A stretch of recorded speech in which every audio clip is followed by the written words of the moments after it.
The Maryland Terrapins are the worst team in a stacked Big Ten conference in college football, finishing just 4-8 in 2025 with a 1-8 conference record. However, there is a bright future ahead of them with freshman phenom Malik Washington taking the reins under center. Knowing that gives me the full faith in the world to turn the Terrapins into national champions. I have less than 10 seasons to do so, but I have 2 side quests that I have to accomplish. The first one was user suggested.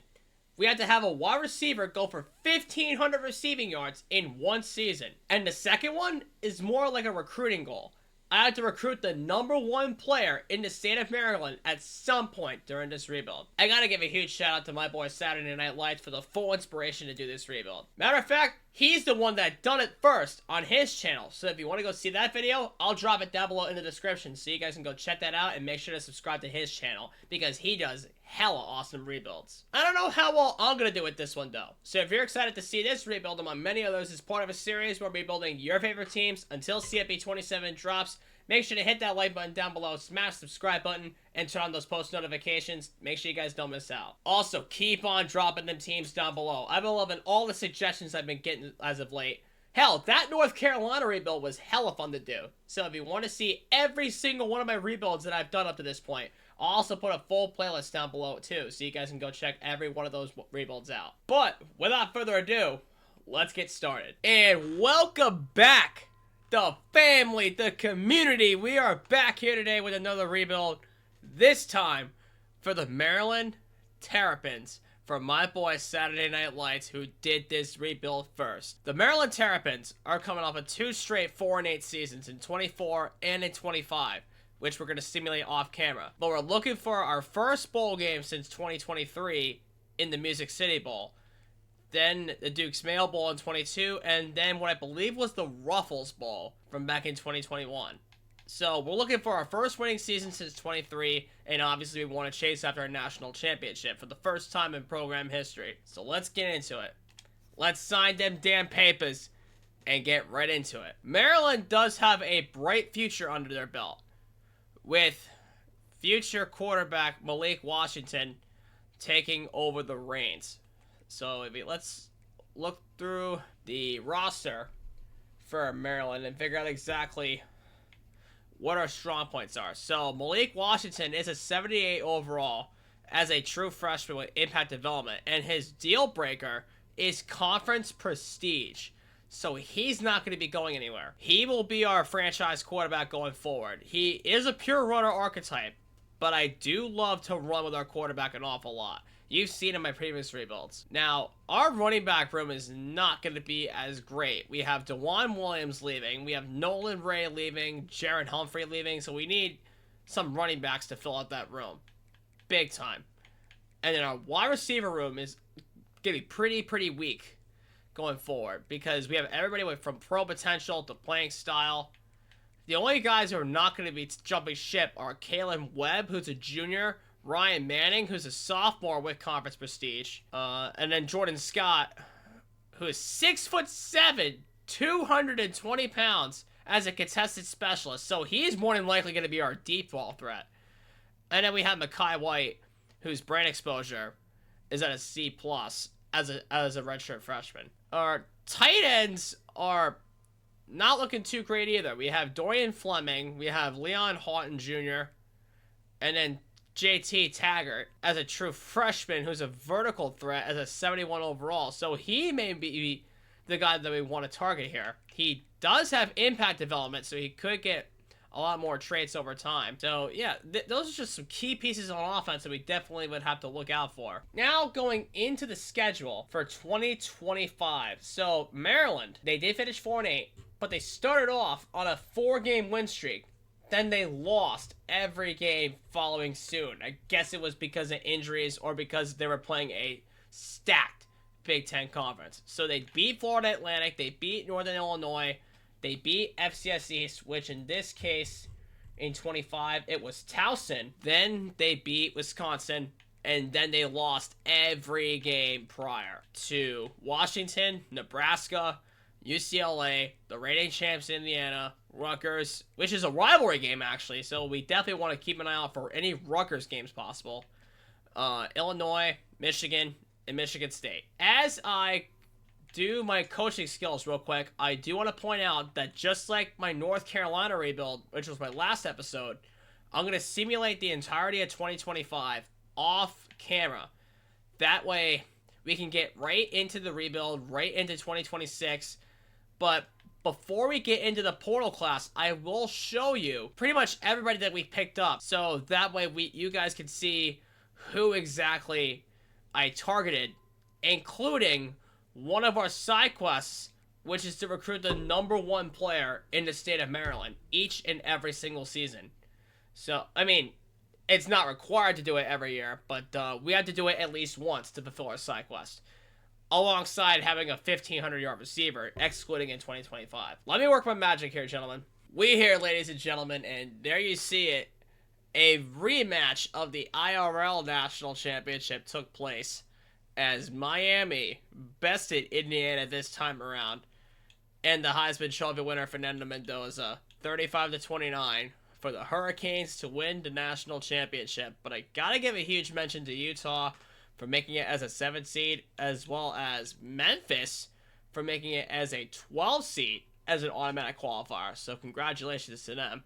But as for our Maryland Terrapins, we did finish 4-8. And just like we did with UNC, I turned off the coach firing to make sure that we stayed the head coach for 2026. Now, we are going to lose potentially a lot of transfers. So we only have 2 persuasions to use, so let's see if we can use them wisely. So, okay, this guy has star development. So, a Messiah Delhomme has an F playing style grade, so there's no way that we're getting him back. And we're definitely going to have to go after a lot in the transfer portal. But I do have an idea down the line if we can get it, though. Let's see if we could try and get back Neo Avery, who has impact development. No. Okay. What about the highest overall? We have Sean O'Hare, our kicker. No. We couldn't even get our kicker back, which really sucks. So we got a lot to work towards coming out of the transfer portal. If we want our true freshman quarterback, Malik Washington, to really be one of the best true freshman QBs, we got to get him some weapons, as we do have a draftee in this class, Jalen Husky, who's a strong safety who went in the 5th round of the NFL draft. So congratulations to him. Now, let me show you who I've got in terms of recruiting. So I got a 4-star gem at left guard in Henry Tandy, and I also got 2 other 4-stars, wide receiver Kona Chang and right tackle Roland Michelle, all of which being offensive pickups, which are huge. And then we got 5 more 3-stars going down the line, most of which being on defense, except these 2 athletes here, being George Grubbs, who's a quarterback, and then Kane McPherson, who's a wide receiver. But I looked at the #1 overall recruit in the state of Maryland, and turns out he is in a tight recruiting battle right now with LSU. So we need to keep a hold of him and keep him in first place, because LSU has the offer still on the table, and we still have his offer on the table. So we got to keep all 50 hours. But as for Malik Dimkey, our 3-star fullback, who supposedly is a gem, championship contender, is a serious issue for him. But luckily, no other team has offered him. So as long as we keep him in first place throughout the entire transfer portal process, we should be completely fine. As for other terms of recruiting, transfer portal is completely fair game. And I do have one idea of a player that we can go after. Quincy Porter. See if he can get him on for part 6 of his historic dynasty. Please be there. Okay, Micah Ford. No, he's not there. How come he keeps on choosing to stick with Ohio State, man? And it's unfortunate, once again, that Micah Ford has a playing style deal breaker, so he's not going to be there. But we really want our guy to be Malik Washington, so we are going to have to look for somebody else in the portal to fill all needs possible. So we are going to need to fill every hole as possible. Okay, so we can pick up this guy Dylan Edwards from Kansas State to be our 4-star running back transfer. There's also Keywan Brown. Oh! James Peoples from Ohio State. Yeah, I think it's going to have to be James Peoples. We should keep James Peoples on for this rebuild. So James Peoples is going to have to be the guy here. So we gotta send the house on him, make him a favorite, and then put him up to the top with our 5-star gem here. So let's see. Who else can we pick up that's not Quincy Porter? Let's take a look. Is there any 4-stars that we can go after at wide receiver? Oh! Chase Brown! Also from Kansas State. He was a huge help for our UNC rebuild, Mr. Chase Brown. We may only have him for 1 season, but he'll be a huge help. Any tight ends? Okay, there is Lawson Lucky from Georgia, who's a physical route runner, and he only had like very mediocre stats. So we're gonna, let's see, is Lincoln Cure on this board? Oh, we could have got Lincoln Cure as well, but he's got a championship contender deal breaker. Oh, that's unfortunate. Okay, BJ Tolo is looking like somebody we can move inside as a raw strength guard. And Delano Townsend definitely is someone that we can put inside here. 13 games, only allowed 3 sacks, which is pretty good. We need 1 more. Okay, yeah, this is the guy. Riley Robel from James Madison. This guy definitely is the guy to fill. Definitely is going to be a favorite, alongside James Peoples. And we have Melvin Ciani. Pass protector at left tackle. That's a perfect archetype for us. And then we have BJ Tolo. Then Delano Townsend. And then we have Riley Robel. So we are going to need a free safety and a strong safety. So let's see if Coy Parrish is on this board. Can we get Coy Parrish on this? No, we cannot. You can see that he's got a deal breaker, and that's playing style. And we can't even get Micah Strickland either from TCU because of playing style. It had to be playing style. So we need to get any one of these 3-star free safeties who is the best coming out of the portal. So this guy, Jalen Thomason, 40 tackles, 5 pass deflections, 3 picks in 13 games. As a junior. Okay, then we're gonna need, okay, 53 tackles. Okay, what about Josiah McGrew, who's a freshman, played in 13 games, 40 tackles. We could actually utilize him a lot. Okay, Tawfiq Byard as a sophomore and a 4-star from Colorado. That would be a huge pickup. At strong safety, give me 2 edges, 2 DTs, and 2 mics. Okay, Deshaun Womack from Ole Miss, who's a junior at 4-star left edge. Now, let's see if he can pick up a 3-star. Okay, there's Marquise Lightfoot from Miami, who's a sophomore, but he wasn't as productive. And then we have Jaleison Landry, who in 14 games had 5 sacks, 9 tackles for loss as a sophomore, so he's a good pickup. Then we'll get defensive tackles. Yeah, that was Jordan Thomas, who's a freshman. Pure power. You know what? Yeah, get him. Let's get him as a Jersey boy. Why not? Let's see if there's 84 stars. And there's Jordan Hall from Georgia, who's a junior. And then we have Ahmad Moten, senior, who's also a junior. You know what? Let's get the duo of Georgia DTs, because why not? And then we need 1 more outside backer. Arian Carter, who's a junior. So he's going to be going anytime soon. So we need Mike backers. Okay, so there's Tay Brown as a junior, 72 tackles, 11 pass deflections, and 1 tackle for loss as a signal caller.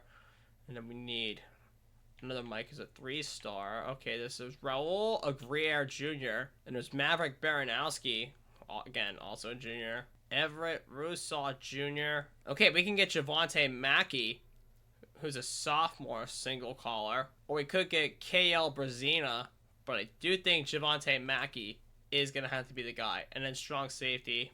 Okay, Jalen Lewis. Okay, never mind, that's a junior. Oh, Frank Gaskin. He's a sophomore. He had 1 pick, 52 tackles out of USF. Yeah, that'll be something we can go after. And Ronnie Tisdale Jr., who's a freshman from Western Kentucky. Oh! Ethan Vasco! Holy shit! I love this kid. I absolutely love this kid, Ethan Vasco. Playing style deal breaker. That's a must see right there. Out of Liberty, I absolutely loved Ethan Vasco in Coastal Carolina. Matter of fact, he was the quarterback when I went over to their campus and watched them take out Appalachian State. But guys, imagine Ethan Vasco leading Maryland, leading the charge. But to tell you the truth, Malik Washington, we can also get Jake DeHaan. Honestly, if we really want to develop Malik Washington, we need to let Ethan Vasco be that guy. I absolutely loved this kid when he was at Coastal Carolina. I'm gonna tag this guy down below everywhere possible to show love to this kid, because this guy's an absolute dog for a dual threat quarterback. He loves to run the football using his speed and using his legs. He's a true dual threat quarterback, and that's what I love about the kid. 6 transfer favorites plus our 5-star. The #1 recruit in the state of Maryland still on the board. Keep our fingers crossed, guys, and let's keep this going here. Let's try and build one of our best transfer classes possible. We did lose out on Jordan Thomas, our 3-star tackle, and we also lost out on Javonte Mackey. But good news is James Peoples is in first place, Jace Brown is in first place, Malachi Breland is in second, and Ethan Vasco is in first place. So if there's anybody that I would want to pay under the tutelage of Ethan Vasco as a pure running quarterback, it's Malik Washington. I want Malik Washington to learn and develop under Ethan Vasco. I really want him to develop under him. We got locked out by Jordan Thomas, and we got locked out by Javonte Mackey. Okay, Mr. Mackey. Kerry Lorig is still in first place, so as long as we keep him in first place and keep an eye on him, we should lock him up. But James Peoples is in first place, Jace Brown, Malachi Breland's in second, so we can reduce the amount of hours we get here, and Nebraska is the school offering more attention for him. Not if we can help it. Dimkey's still in first place. Okay, we got our first visit here amongst our transfers in Delano Townsend. And then Josiah McGrew is a free safety. Let's get the defensive meeting going in week 2. I mean, week 4. We got hours on basically everybody going forward right now. Okay, so Texas A&M is the only one shipping hours towards J.D. Rousseau. So if we can get him to commit, as well as Malik Dimkey to commit, we'll get hours back, and then we can focus on everybody else in the portal. And then we can just fill up the rest of our 6 spots possible with first place interested at each of the positions that we may need come week 4. Wait, we gotta commit. And it is J.D. Rousseau, one of our high school commits. And Breland dropped to 3rd, but Ethan Vasco is still in first place. We did not lose anybody. That is absolutely perfect. Much needed. So we can get some hours back and we can manage some of our guys out of the portal. Did get the commit with J.D. Rousseau. Okay, LSU pulled their scholarship away from Kerry Lorig, so there's a chance that we can get him back. But James Peoples did in fact drop with Baylor, so we are going to need to keep on sending the house and get him into his top 5. But as for Jace Brown, we can't get a visit, but we can get a pitch off. I'm trying to get as much soft selling done as possible. Okay, so it's not football influencer. It's got to be clocked in. Breland, we can't get the visit off, so we have to do a sell. And I really do feel like it's standard bearer, so I'm going to stay focused and chip in on the hard like that. And then Sayani has a compliment in week 3, so we can use that and get the hard sell off. And then we have Tawfiq Byard, who has a compliment with McGrew. Perfect. So I believe we know it's going to be Gamer. And Ethan Vasco is ready for a visit. And we're going to get him on for week 3 and pair him up with Jace Brown. And playing style is the deal breaker. We know for a fact that's clocked in. And then we can finally get Jace Brown ready to go to pair with Ethan Vasco. Okay, so we're more than likely going to be losing out on a lot of guys here. So we need to find some guys that are first interested and have them come on board. So Peoples did get back to first place, and we can't get him on for a visit. But fortunately enough, we can try and put a pitch on him, and we have to take a shot here. So he wants playing time and playing style, so it's more than likely going to be not the clutch, but it's going to be clocked in. Okay, Delano Townsend is perfectly fine. And Jimmert was correct on Riley Robel, so we can take advantage on that. Okay, Football Influencer was correct on Josiah McGrew. Womack, come on. Really? Womack? Really? Playing time over July Sign Landry. You really think that July Sign Landry is going to take your starting job? Okay, fine, I'll find somebody else. And Jordan Hall to playing time. I don't have any other DT that may fill the gig here. I don't have any other DT that'll fill the gig. Unless there is a better DT on my roster. Unbelievable. Lockton was incorrect on tape round. What? Okay, yeah, it is Jim Rat. God damn it. Sunday player was incorrect, so we know there it's gamer, but status seeker is correct on that, and it's correct on there. July Zion Landry's gonna commit. Yeah, Riley Rebel's gonna commit. Yeah, and Desire McGrew's gonna commit, and Delano Townsend's gonna commit. BJ Tolo's gonna commit. Still looking like Malik Dimkey's gonna commit. And Ethan Vasco, let's go, is gonna commit. Tawfiq Byron in Ohio State. We gotta hope the visit hours do influence him a little bit. It's looking like Melvin Siani is gonna commit, but we are not so sure. So we're gonna take some hours off and then do a soft sell on whatever his case is. It's gonna be clocked in. Malachi Breland, we gotta fight for. Okay, yeah. Nebraska really did jump up on him. Oh, standard bearer was incorrect. So it is going to be aspirational goals. Jace Brown is going to commit. Perfect. James Peoples. Okay, he's still fighting with Baylor. But good news is, okay, we don't have any comments. So we don't have any... Oh, wait, we could schedule a visit and try and steal him away.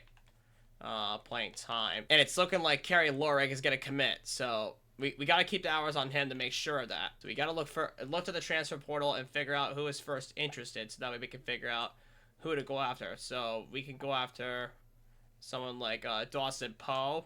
We do need a tight end now, so we got to get Cade Conley or Zach Atkins. Oh, Brooks Johnson, but he's a... Okay, Zach Atkins has to be the guy, but he's a... Oh, we need a kicker and punter. Shoot, we need a kicker and punter. Oh, Sean O'Hare. And he has no other offers. John Hoy Chance. Love to see that as a freshman. So this is what our portal's looking like right now. We just gotta hope that everybody on this board ends up committing. Keep our fingers crossed. Let's hope majority of our favorites go and come to us. But let's see how we do here. Let's see. We got Kerry Lorig, the 5-star wide receiver, the #1 recruit from the state of Maryland. But that, honestly, I feel like doesn't count towards our side quests. We gotta do it again, as we got Malik Dimkey, our fullback. We got Dawson Powell at wideout. We got Jace Brown. Beautiful pickup there. We got our punter, John Hoy Chance. BJ Tolo at right guard. We got Delano Townsend. We're shoring up our offensive line. We got Melvin Siani. We also got July Zion Landry at left edge. We got Riley Robel. Beautiful. We got Ethan Vasco. My boy from Coastal Carolina has come to Maryland. We got James Peoples to be his running back too. So whoever wins the starting job at quarterback is going to have to be the guy to feed James Peoples. We also got Nigel Glover. Huge pickup there. We got Koa Neatala. We got Zach Atkins at tight end. Okay, so we're pretty much picking up... Okay, we got our kicker back. We got Sean O'Hare. Okay, so we're pretty much picking up a lot of our guys that are first interested out of the portal. We got Samuel Kufal from Maryland. We lost out on Jake DeHaan, but we still got Ethan Vasco. We only needed one of the 3 quarterbacks, and we got him. And that's Ethan Vasco. But we lost on Malachi Breland to Nebraska, Arian Carter to Oregon, Jake DeHaan to Boston College. Tawfiq Byron committed to Ohio State. And then Frank Gaskin. So our secondary is going to be very rough. So we got a total of 28 total recruits at a potential 35. Let's see how we are. We are the 27th ranked recruiting class in the entire nation because of that 1 5-star. We rank in the top 30 in 2026 amongst recruiting classes. So let's take a look at the position changes and figure out the preseason starting lineup. At quarterback, we will have Malik Washington as an 81 overall with impact development. And then Ethan Vasco will back him up just in case Washington does get hurt. And then at running back, we will have James Peoples, possibly for 2 seasons, because playing time is a massive factor. So we got Malik Dimkey there with star development as a fullback. And good thing he's a blocker, because we are going to desperately need him in the spread of passing attack. So wide receivers, we have Jace Brown, Caleb Webb, Kona Chang as a true freshman at a 75 overall with star development. We got Dawson Powell. We got Ryan Manning. We got Jordan Scott, who's 6'7". And then we have Mekhi White. Tight ends, we got Zach Atkins, because a good thing we did pick up a tight end. Leon Houghton Jr. And then JT Taggart. So we have 3 tight ends that we could potentially work off of. So Kerry Lorig. At running back, he becomes an 80 as a backfield threat. At corner, he becomes a 78. He becomes a boundary corner. At tight end, he becomes a 77.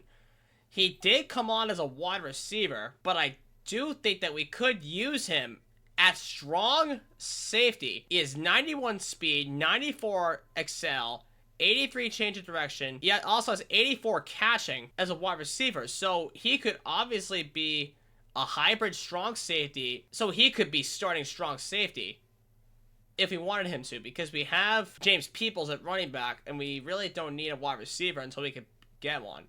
So yeah, you know what? I could make him my starting strong safety, because if we put him there, that would mean that Josiah McGrew at a 76 as a sophomore will work with Kerry Lorig, who's a 5-star true freshman with 91 speed, 94 excel, 90 agility, 83 change of direction, 71 strength, 79 play rec too. That will definitely develop over time. So now we can upgrade coaching skills for a second. We could go down strategist. Oh yeah, I didn't tell you guys, we picked up our new defensive coordinator in Chuck Martin, who's an architect. Let's see his traits for a second. Sweet. So for every 3-game win streak, D linemen earn XP. Same goes for linebackers, DBs, and offensive line. But we're gonna go down the tactician pathway and unlock strategists for this rebuild. Let's see how we did here. And we got James Peoples to a 90 overall and Jace Brown as an 87 overall.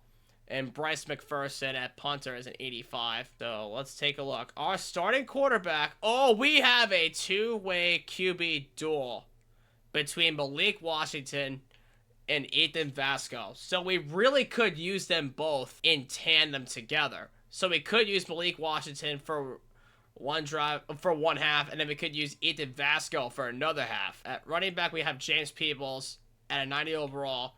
And Zymir Smith is an 81. And at wide receiver, we have Jace Brown at an 87, Caleb Webb at an 83, Dawson Powell at a 78, Ryan Manning at a 77, Jordan Scott went up to a 75, and then tight end Zach Atkins leveled up to a 79, and then Leon Houghton leveled up to a 76. We did our coaching skills. Let us save to next week and then do the custom conferences going into 2026. Now, I am really excited for this rebuild because Maryland was a team that I've been wanting to rebuild for quite some time now. Even though they are one of the better lacrosse schools in the entirety of NCAA for winning multiple national championships in the span of the last decade. Alright, so if we really want to match against these teams in the Big Ten, we really got to stack up. And we really got to level up our team if we really have any chance at rebuilding this program. And we are at an 84 overall with an 86 offense and an 81 defense. So I definitely think we could have done better in terms of our defense. UConn, Virginia Tech, and an FCS East, which is Hampton. Yep, we got that right. Let's see. Do we have UCLA? Yes. Nebraska? Yes. Ohio State? Yes. Rutgers? Rivalry game? Yes. Illinois? Yes. Purdue? Yes. Wisconsin? Yes. USC? Yes. And Penn State? Yeah, okay, so they got all of our opponents right down on the board, so we don't have to change anything. Part of our journey is finding the #1 ranked recruit in the state of Maryland and trying to recruit him. So we gotta get him. Okay, so this time it is a 4-star quarterback, Nick Reens. So we're gonna pick him up and then reset the search. So this is the #1 ranked recruit in the state of Maryland, Nick Reens at quarterback. So let's see how he did here. Okay, so he's not a gem nor a bust, but he does 85 throw power, 82 throw on the run as a backfield creator, 79 short, 72 medium, 82 deep ball accuracy. So he can throw the deep ball, 75 break sacks, 78 speed for a quarterback's not terrible. This will be our first batch of guys, our first 9 that we're going to take here for the recruiting process. So no gems or busts just yet. So this will be our next batch. 240 hours left. We should take advantage and get some offensive line. I'm surprised we haven't gotten a gem or a bust around here. And we got our first gem in Andres Fasano as a 3-star right tackle. So we got Nick Reens, and then we have Andres Fasano as our 2 favorites. Reens is a part of our side quest. Number 2, we have to recruit the number 1 player in the state of Maryland. So Nick Reens is the one that's going to count towards our side quest, basically. Alright, so 125 hours. I think we should keep it like this for right now. And if we have to, if we get dialed down at guard, if we get dialed down at wide receiver, we can use some of that space to pick up whatever guys that we need to at other position groups, like on defense. And then we'll sim ahead past week into week 0, and then we'll figure out exactly what we can do to kick things off. So let's see. What should be our playing games? FCS East, UConn, and Virginia Tech, I'm not worried about. It's the Big Ten games to worry about. So I would definitely try and play Ohio State. I would definitely try and beat Penn State. We need to play in 3 games a season. So I think that we should play the Rutgers game, because it is a part of our rivalry series with them. So we should definitely play Rutgers at home. We should play Penn State, which is also a rivalry game, at home. And then we should play Ohio State, because we get to see Quincy Porter against us here if we choose to play Ohio State. Okay, so Nick Reens is definitely getting offered by a lot of guys here, a lot of teams here. So we got to send the house and give every last one of our resources that we have to try and get this guy Nick Reens. And then we have Andres Fasano. You gotta save some hours on all the guys that are in first place still. And depending on how many stars they are, we will choose to use our hours sparingly. Okay, it's gotta be a tough decision, but I'm gonna give it to the defensive tackle, because it is the only position group that has on defense that has only one positional need. So we definitely need to try and lock this guy up as a 4-star defensive tackle. But the rest of this, we have hours on everybody, and it's perfectly fine. Okay, Nick Reens did enter the conversation in our top 8 schools with him. And then Fasano, Mackenzie Wheeler are in second behind Penn State. Of course, Penn State. Penn State's going to have to be a game that we're going to have to win. We're going to have to schedule... Oh, wait, they're going to be competitive for Penn State. Never mind. So we're definitely going to have to beat Penn State regardless if we really want a chance to survive here. All right, we got to see who's comfortable. Okay, Kenyon Osborne's comfortable. And Greg Elfman. Okay, he has 4 other offers. Okay, Andres Fasano is definitely comfortable, so we can take the friends and family off. That's our hours in a nutshell. And then we have FCS East. And with our first game being played being Ohio State, who have already won a game, Penn State, who have already won a game, Rutgers has lost one. So those 3 games are definitely going to have to be the games to watch here. So UConn, Virginia Tech, and Wisconsin, and then followed by Purdue, and then Ohio State. There's no forcing wins here, like every single rebuild, so there's no fake trophies. So we're going to have to sim past FCS East and figure things out from here. Let's see how Malik Washington and this team handles itself against FCS East. Okay, good. We got the win. Let's go. Okay, we got our first top 5s in Bruner and Warrior. We got our first visits on tap as we are going to get into 2-0 UConn Huskies. Very interesting. Okay, we should just blow them out. Unless there's something against me with Benchwarmer Brand's team. I don't know, Brand. I rebuilt your team. I rebuilt your team in a previous episode. Which, by the way, if you want to see that rebuild, there will be a full playlist down below in the description. So you guys can go check that out. So, Rutgers. Spencer Warrior is very comfortable, and we should book the Rutgers game as much as we can here. We'll set up a defensive meeting with Rutgers, and he is pretty comfortable to begin with anyway. And then we have Casey Bruner, and he has a comment with the Rutgers game. God damn it, Georgia! You sick mother... God damn it, Georgia. It's always frickin' Georgia who steals our defensive recruits whenever they offer them. It's freaking ridiculous. Okay, I think we do have a shot to sell on Spencer Warrior here. Okay, it's gonna be Football Influencer. So we're fine with the way things are now. I don't know what UConn's schedule looked like here. They beat Air Force, shockingly. And of course, they had FCS East. But how did they get away with beating Air Force 31-17? I mean, Air Force is a very weak team to begin with, as they are a Mountain West team, but they are dealing with the Big Ten squad. We gotta send them all the way to Ohio State and then play against them. Okay, Reens Center is top 5, but let's see how we did here.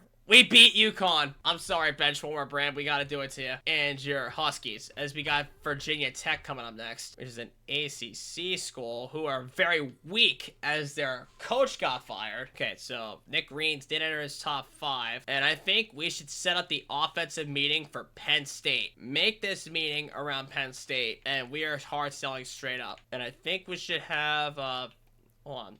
Let's see who the better receiver is to pair up, because there's 2 of them here. Okay, we have 87 speed. Okay, I really do want the contested specialist to pair up. So we're going to have Richard Wheeler for Penn State. And I really do have a good possibility that we do know the pitch, and it is going to be Star Search. So we might as well save the hours on the visit and then do a sell. Let's see, Tim Cherry is very comfortable.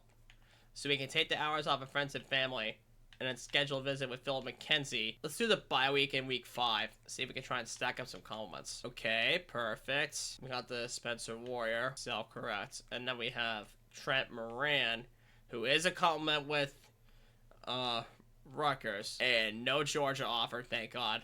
Okay, so brand exposure. So what else offers pro potential at brand exposure? Oh, yeah.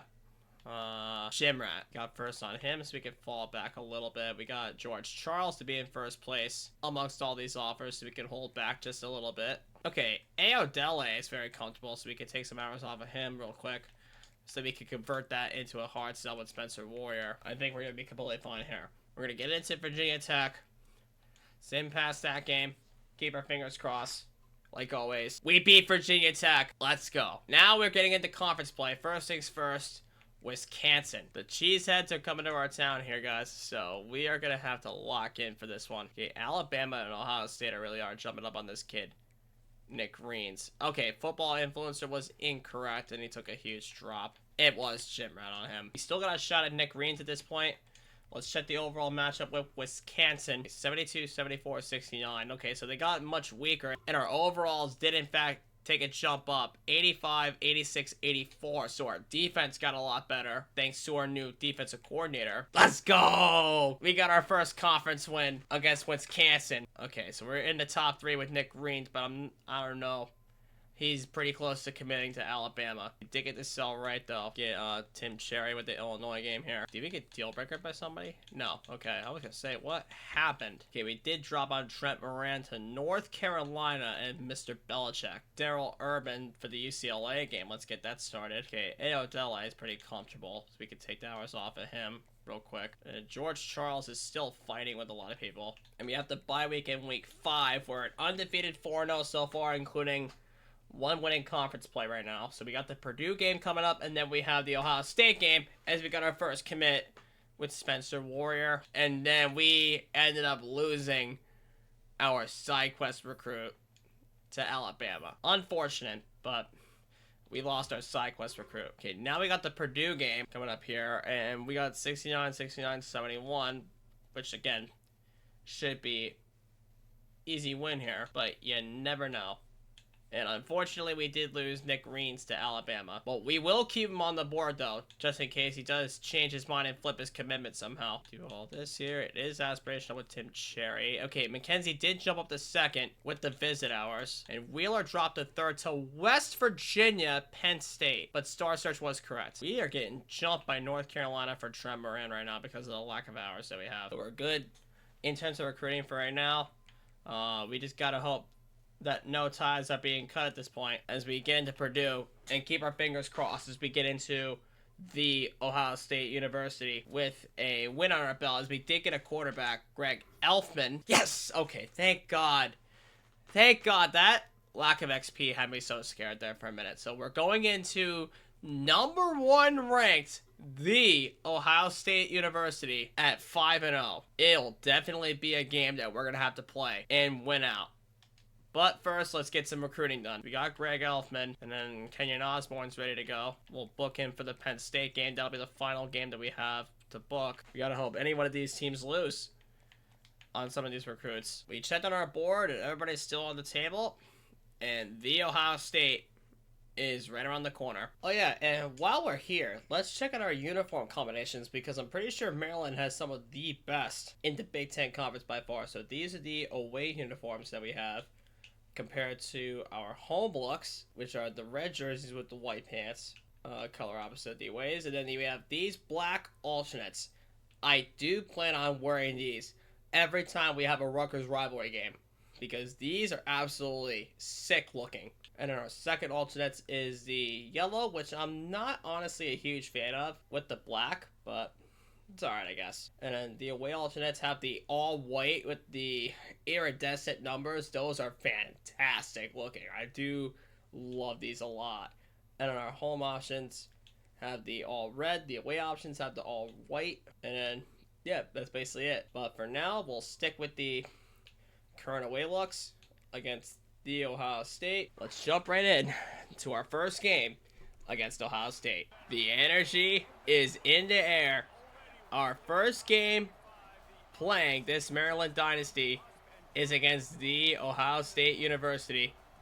And I know for a fact that Quincy Porter is still on this team, but we took away their starting running back, James Peoples. So I'm pretty sure Julian Sand is going to have a run in for his money. Let's see what they put up against us here. And they do score a touchdown on their first drive, but I got to make sure it was an offensive score. Let's see. Yeah, it was. Brandon Innes, 12-yard pass from Julius Sand. Okay, so it is their first offensive score of the game. Let's see what the former Ohio State product... Wait a second. Why is Howard out there? Okay, James Peoples has a broken wrist. So does Zymir Smith, so we're stuck with our third-string running back. This is not going to be good. We're not going to start with James Peoples. But luckily enough, Howard is able to get through. That's Iverson Howard. Good way to learn his name, as he did pick up the first down on that run. We know Malik Washington's a pure runner, so you know that he's going to take off and run any chance he gets. We just can't let him get hurt. And any short arm accuracy throws we can definitely make on the dot. We got the first down there. Let's reset the tempo a little bit. Let's run the ball.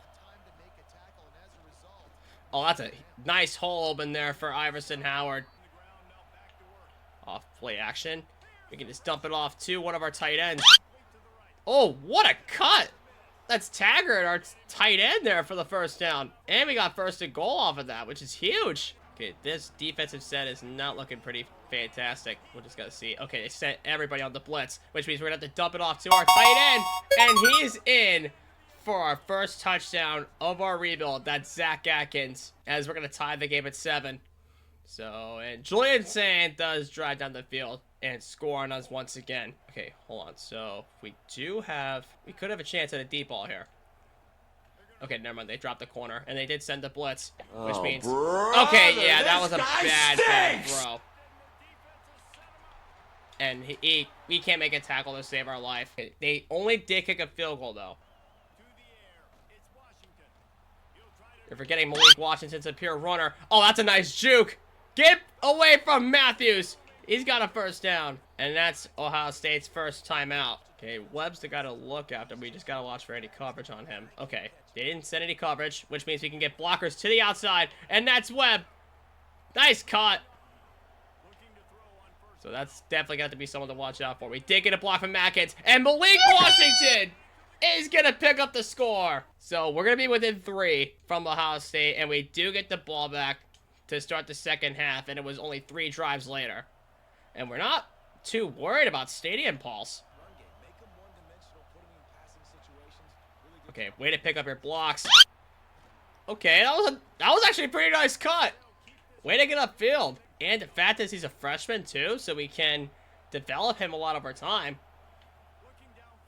Come on, step up in the pocket and run.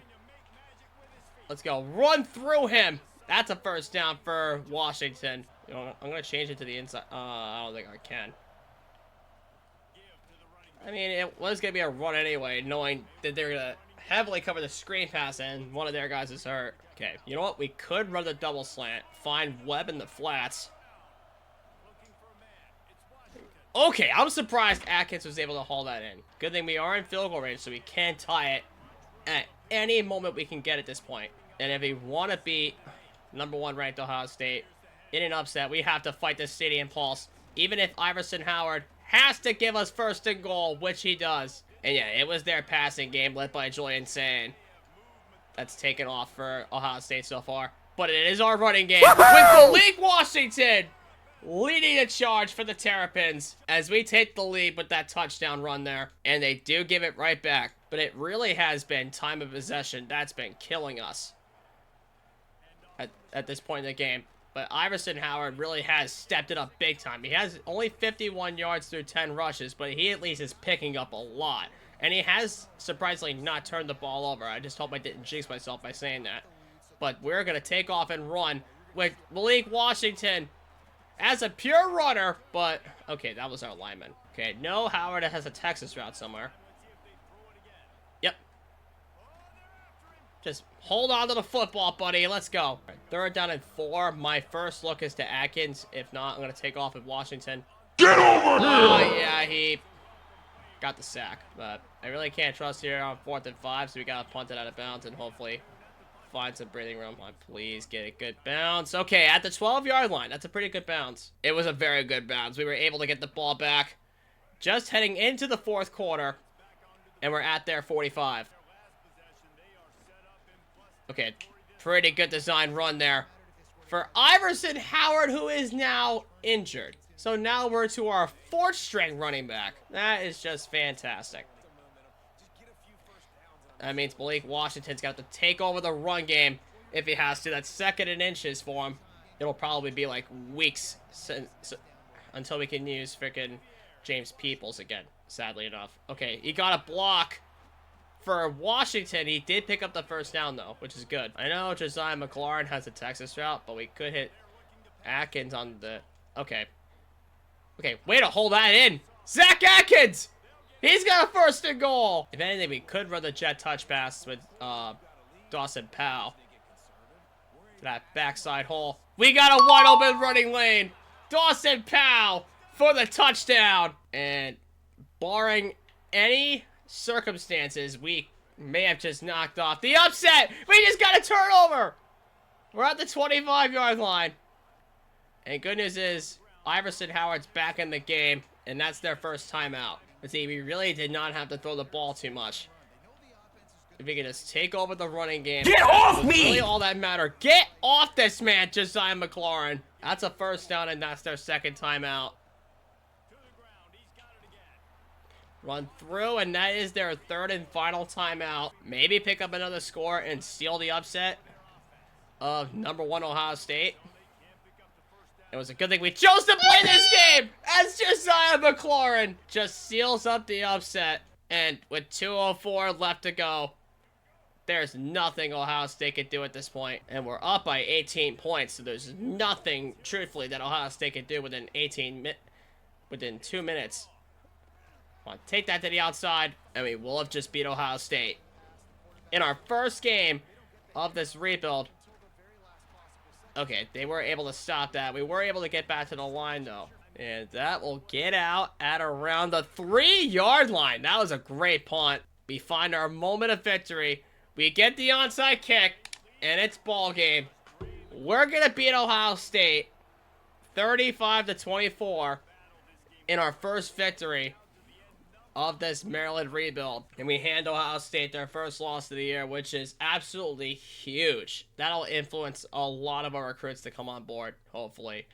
But it didn't influence Trent Moran, who ended up committing to North Carolina. Hell, we just upset Ohio State for you. How come that wasn't enough? But fortunately enough, we did get our 1st rank, though. We're now 24th ranked in the nation. So we got some 2nd and 3rds that we got to go around. Heading into our next game against Illinois and the Fighting Illini. Okay, we are in a recruiting battle now with Penn State. So as long as we can catch up to Penn State, we could potentially seal up an offer with Philip McKenzie, and we beat them. And then Richard Wheeler, same thing. We got to make sure we beat Penn State to secure both of these receivers here. But unfortunately, though, Trent Moran, you know what? We're going to put him up here because we did have a visit scheduled with them, so we can figure out exactly where we are. Okay, Robert Aodele, but George Charles to Florida and Ole Miss. We need to get the hard sell on this guy. Sabri dropped a 2nd. Weeks dropped a 2nd. Juan Mon. Okay, Juan Mon has Alabama. We literally just need to get the commits on board. So our next game that we have to play is going to have to be Penn State, which is coming up after this game against Illinois. So we will jump into the we'll actually sim the game against Illinois, who are an 81 across the board. Interesting. So if we were to sim the game against Ohio State, we definitely wouldn't have won that game. But who knows? Maybe against Illinois there could be an upset. And we unfortunately we lost both of our receivers to Penn State because we actually lost to Illinois. What was the final on that game? 28-24? So Illinois actually just got a win on the road against us. So we have to go all the way across the board and win all of our games to even get a shot at the college football playoff, including a win against Penn State and a win against USC, which is going to be tough despite everything else. And we lost both of our receiver options because of frickin' Penn State choosing them over us, which is sad to think about. But the week 5 visit already happened with Phillip McKenzie, so there's nothing we could do. But we do have the Penn State game coming up here, so they may change their mind. But George Charles locked us out, unfortunately enough. But Tavita Fong, this is week 9, isn't it? It is week 9. We're going to lose out on Tavita Fong unless Syracuse loses. So we need sells on everybody. We'll get by with after the Penn State game with whatever we have right now. So we are at home for this game, but I do want to save the black unis for the Rutgers game. So you know what? Let's do the home options for this one and then have Penn State rock the all whites. Let's take down another top 25 seed. All right. We are in our home in Maryland. We pet the Terp before we get into our game against Penn State. We have the home field and everything, so let's get into it. Let's see how we do here. Oh, yeah. Malik Washington! Easy touchdown run. And we're going to go up 7-0. But let's see how Penn State does, and they end up punting. And we got it in with McLaurin for a touchdown, so we're going to go up 14-0 on the Nittany Lions, and it... Wait, we missed the extra point! Wow, so you know it's a rain game if we're missing extra points. Interesting enough. So we're just going to give it off to Taggart. And he did not get around the tackler. We could potentially go for it here. If Washington has an open hole, he's taking off. Alright, blitz came. Just don't drop it! Okay, thank you for hanging on to that. And we're 1 for 1 already on 4th down, so you know what? Let's go for it again. Because I'm all up for it. No blitz that time. Don't block my way, Howard. Thank you! We got the first down. And you know what? Run it down. We can go to the 2-minute warning up 13. And you know what? Because Malik Washington is actually getting somewhat injury prone and getting somewhat tired, we should sub in Ethan Vasco for a drive or two. We'll see how that goes for the second half as we found Howard for a first down. Okay, yeah, that's a really good read for the tight end. I love hitting my tight ends. Assuming that we sub in, we'll sub in Vasco and we'll put in on McLaurin. We'll take off to the outside. Have Washington run in for one last touchdown before he come off. And we're going to give Ethan Vasco his moment here. All right. This is Ethan Vasco's moment. As a dual threat quarterback, he can pass and he can throw. And hopefully give him an extra score. We have 2 timeouts left, though, so we got to see what we do here. And he is a dual threat quarterback after all, so he can use his legs. And you know what? We'll call a timeout here. We got to look for a shot downfield. Hopefully to Atkins.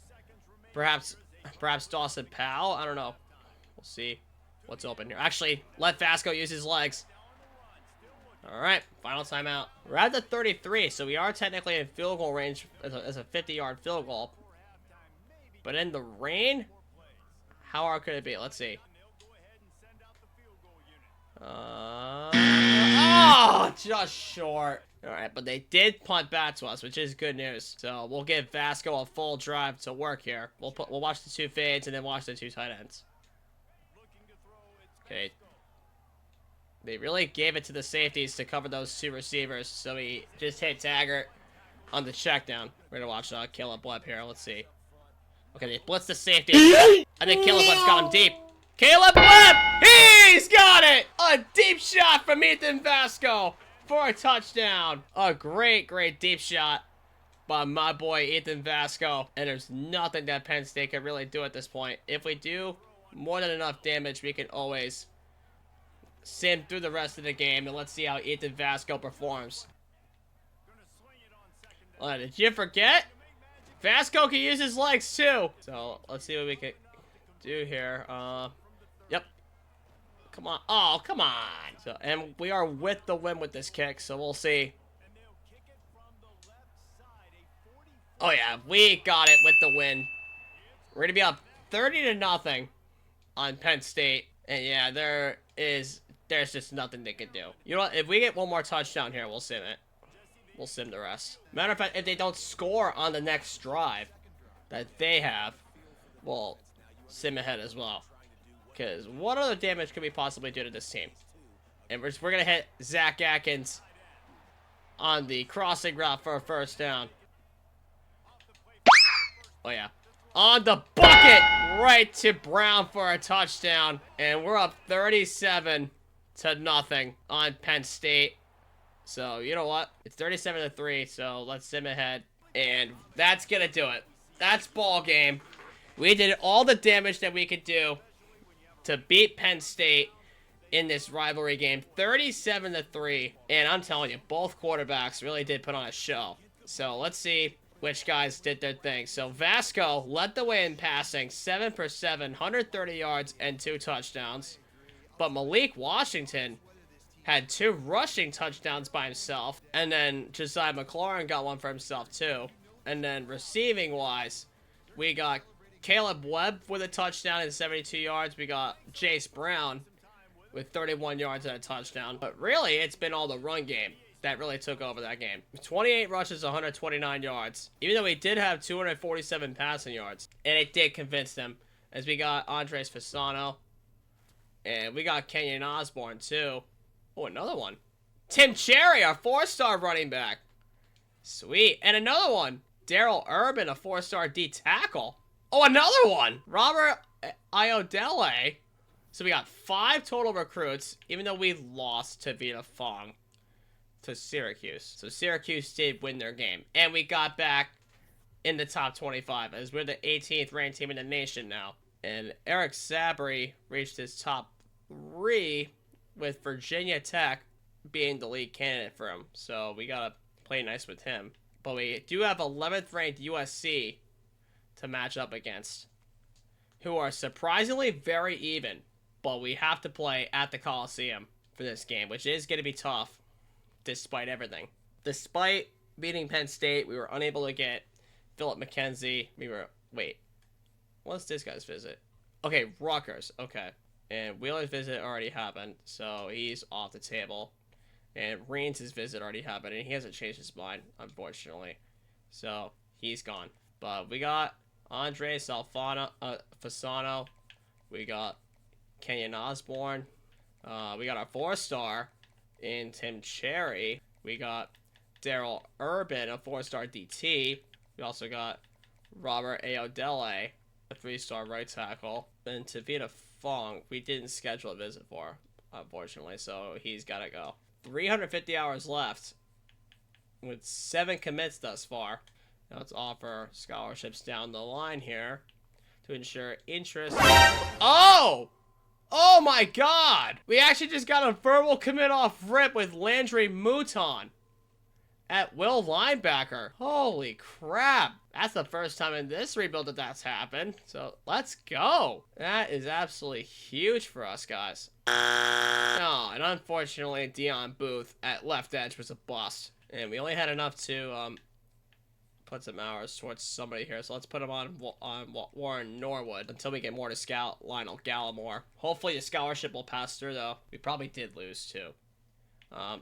USC, though, because of the home field. Yeah, we lost to USC because of the home field. What was even the final of that game? I'm curious. 59-20. Holy crap. I should never have simmed that game. And it was at the Coliseum, too, which made things way, way worse. So, you know what? Next time we play USC, we're definitely going to have to actually play that one instead of simming it. But, I mean, we already are bowl eligible with our 7 wins.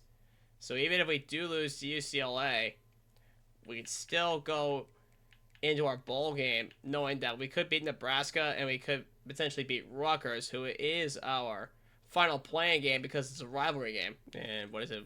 Our visit week's week 13. And then, yeah, it's his North Carolina visit week in week 11. And Moran's already committed to this point, so yeah, there's literally no fixing him. Okay, Gallimore is actually still maintaining interest at this point, so let's scout him. Okay, we have Virginia Tech, but I think the visit's gonna really beat things out here. Okay, so we have to schedule Sabry for the Rutgers game if you want any chance at picking him up. But it is the Virginia Tech visit week for him. Hopefully they lose and he doesn't commit. And then it's NC State's in week 12, and then it's ours in week 13. And then we'll book Juan Mon for that Rutgers game too, because why not? Let's sim ahead past UCLA. Okay, yeah, 25th ranked, and there are 77, and we're at home for this one. Okay, so yeah, it should be a win. Then again, we did lose to USC, but God only knows what kind of injuries may have happened during that UCLA game. But we lost Sabry. So Virginia Tech did win. And we did lose. What injuries do we have to report here? Okay, our corner suffered a torn bicep, and Zymir Smith is out with a compound foot fracture. Okay, gross, that's out. And then one of our linemen got hurt with a broken collarbone. But hold on, what was the final of that game? 38-28. Okay, that ain't good here. But Nebraska needs to be a win. We need to win our next 2 games to keep things in check here. I mean, I get that we already are bowl eligible despite everything. Hey, let's go! We actually got a gem out of that. I'll take that all day long. You know what? We'll send a house and try and beat North Carolina. We pretty much need to beat Nebraska, who have significantly gotten better. Assuming that Dylan Raiola didn't transfer. So if we lose here, we need to beat Rutgers. That's all I'm saying. If we lose here, we need to beat Rutgers. Because that's essentially the reality of it. I mean, if we do pick up the upset, that would be huge for us. But still, if we lose, we have to beat Rutgers if we really want to do anything. As we got Quincy Weeks at 4-star wide receiver. That's a huge pickup. Because we did beat Nebraska. Okay, that was huge. That's why we sealed up Quincy Weeks. Gotta see the final on that one. 24-18, so it actually was a pretty close game between us and Nebraska. So now we gotta go into our rivalry game against Rutgers, who were at one point a ranked team, but now are 4-7. So yeah, now we definitely have to rock the Blacks for this rivalry game. But first, some recruiting. So if these two don't change their minds, we gotta drop them. But we did get a 4-star wideout in Quincy Weeks. Huge to our recruiting score. And with Marco Nagy scholarship offer, that's huge. So we got first place off him. And then Channing Winbush. Hold on, scout him first. Oh, see? That's why I wanted to scout him first. Because he ended up being a bust at the end. You know what? Let's just send the house on Jimmy Garrity. Why did Juan Mond drop to Alabama? So we are going to have to beat Rutgers if we want to seal up Juan Mond. Unless Alabama wins for some odd reason. And we did, in fact, jump up with Colt Godcho with North Carolina. That's a huge jump. So we have 21 recruits. But we may lose 2 more if they are not interested. Perhaps 3 more if they're not interested after this Rutgers game. So we got to play and beat Rutgers, which we are going to wear the black uniforms for this game. And then Rutgers is going to have the away options, the all whites for this game here. So let's get into it. We are back again in Maryland as it's black uniform day for our rivalry game on senior day against Rutgers. Which, by the way, let me know down below in the comments if I should rebuild Rutgers in CFB26 or should I save them for CFB27 as... Okay, why is Howard out there? Hold on. Is people still hurt? No, he's not. So he should be out on the depth chart, right? Okay, we should have James Peoples out there. So yeah, I think I made that adjustment. And there he is. Number 20 is out on the field right now. And it is James Peoples. We do have him out in the receiving game right now. But let's see what this young stud's all about on 3rd and 2. And there we go. That's James Peoples, the Ohio State transfer, in his first game back. You know what? Malik Washington will show him what for. Okay, they set the blitz on the corner. Never mind about that. And he dropped it anyway. But I'm never afraid to bat down on 4th and 11. So we'll see how it looks here. Okay, they set the blitz. That's a beautiful throw. Right in the breadbasket of Webb. for a first down. So if we have to, we'll take it on a screen pass and let him do his magic.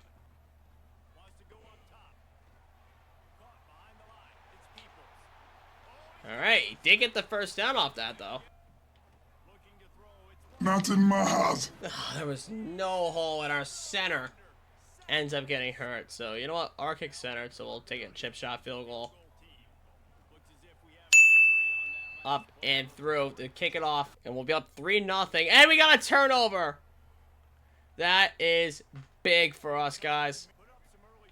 They set the blitz on the safety, which means we can hit Zach Atkins wide open. Run him over for a touchdown. You an absolute big man. As we're going to be up 10-0 on the Scarlet Knights.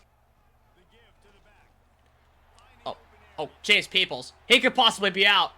Get out!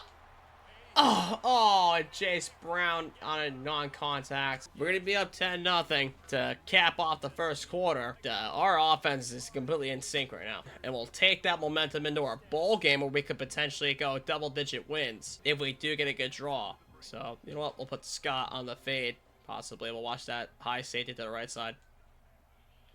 Okay, never mind. So we'll have Washington run it up. He lost it as he got hit stick from the back. And they ended up scoring a touchdown off of it. So you're telling me Washington gets hit stick from behind one time.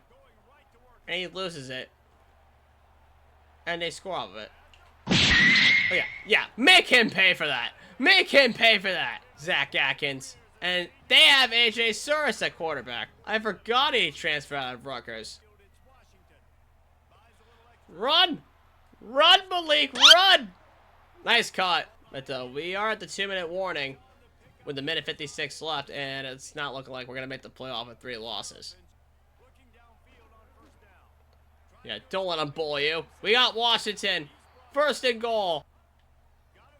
Get over here! They sealed up that gap so well with that pass rush. All right, we'll sub in Vasco like we've been doing since Penn State. So we'll see how it goes from here. We're going to hit Atkins. He's got the touchdown. And that will ensure that Ethan Vasco will start the second half. Actually, he'll start the second quarter. All right, so we're giving Vasco a chance to shine here. And we're going to give it to James Peoples on the first play here. A beautiful ball there by Vasco, and he's got a first down with Zach Atkins. He can use his legs too. That's a nice block. Just hold on to the football, Ethan. Beautiful ball.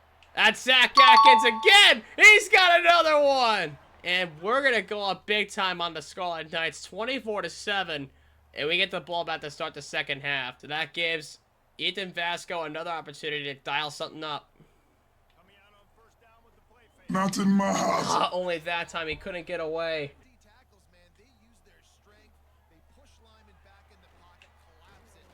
Yep, let the blocks come up, and we got 7 yards that time. Yep, let your blocks fill up, and we got the first down with James Peoples. We should be passing the ball with Vasco. We shouldn't be, like, running it while he's up. Oh, wait, free offside. That is completely fine with me. We'll take the free offside. I don't know why. We get a lot of these free offside glitches all of a sudden. So we'll accept that penalty. Wait a second. Watch that high safety. We'll put Dawson Powell on the post. Just take away that high safety. Then we'll put Webb on the fade. We'll see what happens. And you know what? We'll just put Brown on the fade too. We'll watch both of them. Okay. He collapsed left side. He got the deep shot for... Okay. Why did he even throw a bullet anyway? He should have just lobbed it. Alright. Now would have been the time for a bullet pass. Let's go. And he's still looking pretty good right now. Get off me! Okay. Get off him! Get off him! First and goal. Okay, blitzed everybody, and we couldn't get the ball off. So we are going to have to kick the field goal. As long as we don't shank it, we are good to go. 27-10? 27-10? No, 27-7. Okay. I don't know. I wasn't paying attention to the score. Alright. Ethan Vasco, the dual threat quarterback. Let him take off up the middle for a first down. Well, that's actually a beautiful ball to Dawson Powell. RB! Open! Touchdown! Dawson Powell. And we're up 34-7 on Rutgers. And we're just going to look for the 50 burger. If that's going to try and convince them to come on board, we're going to have to put up a 50 burger. And what I love about East-West playmaker running backs is that they can use him out of the pass game. And now he's hurt.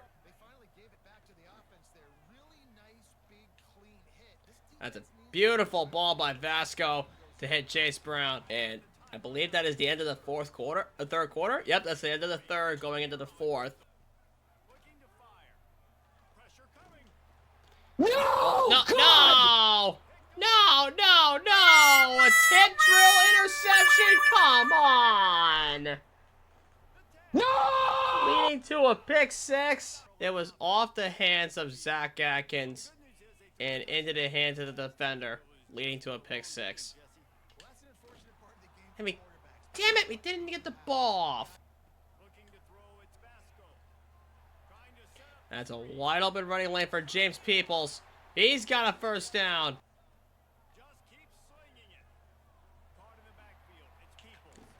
Yep, there's an open running lane for him. First down.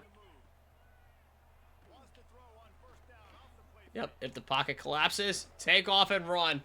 That's what Vasco does right there. Come on, Peoples, just don't fumble. We got the first and goal. And there we go. James Peoples in for the touchdown. So it's 41-13.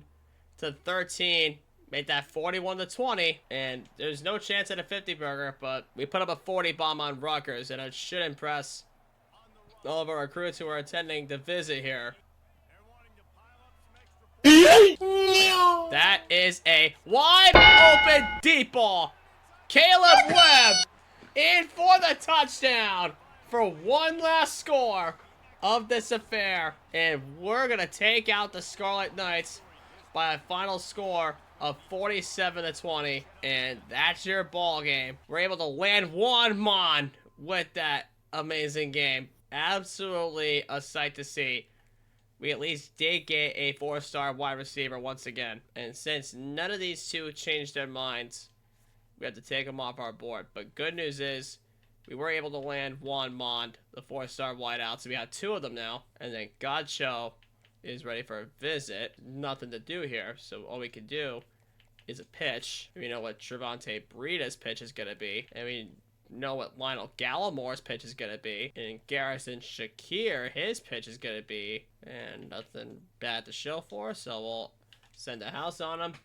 Get his interest.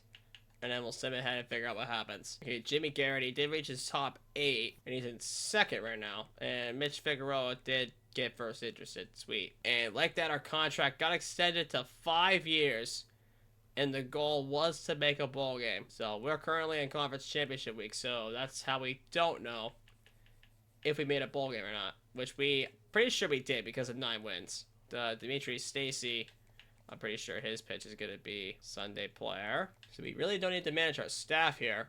As Chuck Martin lowered his prestige to a C+. And you know what? Let's actually extend Pep Hamilton. Do love that he has talent developer on him having an offensive mindset. Starting wide receivers and tight ends will gain XP faster, and starting quarterbacks will gain XP faster. And then offensive linemen with bonus XP with offensive linemen get drafted. So I do love that he has talent developer. So now what we're going to have to do is win our first bowl game. And we did get Garrison Shakir. And everybody else is in first place, eyeing up on commitments. And we got our rank back. To end off 2026, we got our rank back. And Alonzo Barnett went to Tennessee, took them to the #1 team in the entire nation, and he ends up winning the Heisman. Congratulations to Alonzo Barnett. And as we get in our first bowl game in the Rate Bowl against Cincinnati. So this should be fun here. We'll take one more look at recruiting here before we get to Cincinnati. We got Garrison Shakir as another 3-star. So we have 11 commits total out of 20 guys. So yeah, we just got to ride with it. and then get into our bowl game against Cincinnati, and then go from there. Let's see what the overall matchup is like. Okay, so we definitely should have the upper hand here. But with that being said, let's get going. All right, we're here at the Wraith Bowl against Cincinnati to cap off our first season of our rebuild. So let's get right into this. All right. He played zone on it. Deep down the field. Okay, he sent it over. Come on. Oh, we didn't get it. And they ended up scoring on us on their first drive. Even if we have to run it here with Malik Washington. Get around him! Oh, I thought we did for a moment. We did get the first down with them, though. Come on, let's go! Get upfield for first! Ooh, alright, we at least got the first with James Peoples. Which, by the way, this guy is going to come back in full force next season for us to be our starting running back. As a senior. I'm glad we picked him up out of Ohio State. And Malik Washington's going to roll out. Nice juke! The DBs are showing a lot more zone coverage. Alright, so I got to step up, toss it down to the receiver, and he lunges through for the touchdown. That's Kona Chang for the first score of the game. Alright, and they did end up punting. Okay, thank God that we ended up getting it off. The James Peoples, he's got the first down. Alright, so we'll put Ethan Vasco in, possibly after this play. So let's see. That's a beautiful ball. Oh, if only that were inbounds. Alright, there's the kid. Ethan Vasco. Looking for one more send-off, but instead we give it to James Peoples to potentially cap out the first quarter with a first down there. Beautiful ball to James Peoples. Okay, that's a pretty nice cut downfield. Break a tackle. Okay. Vasco. Long ball. Let's go! Touchdown! Chase Brown! An absolutely gorgeous deep ball by Ethan Vasco. And we're going to be up by 7. See, this is what I'm telling you. You do not press up on a receiver when Ethan Vasco's got that deep shot. And you know what? He can take off with his legs. Get a block from Dawson Powell. Oh, but he got dragged from behind. Get upfield, Peoples! And get your way into the end zone. Absolutely gorgeous run there. Gorgeous blocks by the O-line.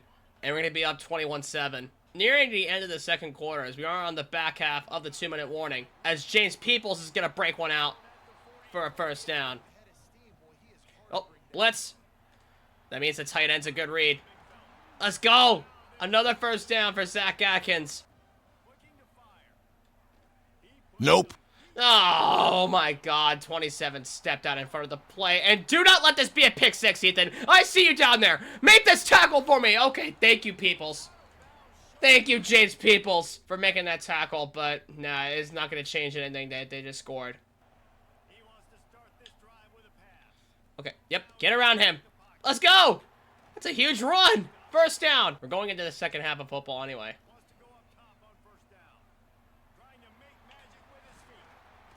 Another first down run. You know what? Let's call a timeout here. That's a good ball. Dawson Powell. Timeout. Ah, you know what? We gotta... You know what? I'm gonna call timeout at 3 seconds and just take our field goal. Right there. Come on, get through! We got it! Alright, we're gonna be up by 10 going into the second half. Okay. Good thing they only kicked the field goal. Looks like the corner to the left side of Chase Brown is lined up a couple yards behind him. Okay, he's actually playing man coverage. Come on, get down there! Oh, I had the hand in there. We gotta get a bowl win here to raise our prestige. We need to get something here. That's James Peoples. He's got the first. We're literally previewing the offense that's gonna be around Malik Washington for the next few years that's to come. So we gotta see what we can do here. Alright. Get 7 there. Oh, what a pancake block. James Peoples, get a block! And he's off for a touchdown. James Peoples, second touchdown of the day. And Maryland is going to go up 30-17 on Cincinnati in our bowl game. And you know what? After this play by Vasco, we should just bring in Malik Washington to be our guy at quarterback again. We want him to finish out the game. All right. We're going to take that. All right. There's the man who's going to be the highlight of our dynasty, Malik Washington. The freshman young stud with a beautiful ball to Dawson Powell for a first down. Now, I get that Malik Washington's a pure runner. I get that. But still. Oh, that's a good block. Number 3 for James Peoples. Watch us pull out the 50 burger here with 2:35 left. And it could be a possibility of me getting the 50 burger, but we'll see. We'll see what their defense looks for us. But they're dropping down into man coverage on the receiver there. Right, come on. Get there, Chase! He's got it! Chase Brown! But it's not quite for a touchdown, so we gotta keep on going. We're gonna watch that high safety. I'll put Atkins on the post to try and take away that high safety in the corner there. One. Oh, yeah, he kept up with them, but it doesn't matter! Caleb Webb, first and goal. A beautiful deep shot, twice in a row for Malik Washington. Yeah, we might as well just center our kick for the field goal and just take our 40 bomb. Not sure what Cincinnati's going to do later on, but we'll take our 40 bomb and run away with it. Okay, they literally just drove down and scored the 2-point. All right, so we're going to adjust the play. We'll go wide sail. We'll possibly get one more deep shot, which each of our receivers here, but it's not looking like that's going to be Webb. It's more likely going to be Chase Brown. Okay, never mind. We'll check it down to Dawson Powell. Fine. We'll make them use their timeout. Fine. Ooh, what a grab by Caleb Webb. And we got first and goal once again. But you know what? It really doesn't matter. Let's just kneel out the clock. They're not even going to use their last timeout. And we're going to take our Great Bowl victory, 41-25 over Cincinnati. And we're going to close out our first season of our dynasty at 10-3 in our first bowl win. All right, so we'll sim to the end of the season recap and figure things out from here. But a 10-3 record in our first season is actually pretty damn good. So we'll see. It was the 10-seeded Oregon who won the national championship over the number 1 seeded Michigan. So it turns out Bryce Underwood wasn't good enough. And big credit to Alonzo Barnett in Tennessee for blowing out Pittsburgh 58-23, then having a shootout against Oregon 66-42. Holy crap. And then Michigan and Ole Miss went out for 49-46 in the Rose Bowl. So, yeah, those teams can ball out on offense right there. So we'll find out who's leaving to the portal, and we'll find out how we can reload from here. Okay, no, James Peoples. No, please. Do not lose into the 6th round, please. No! We just lost James Peoples. And July's on Landry, pro potential. No. We could get him back, though. Ian Thomas, no. The pro potential, no.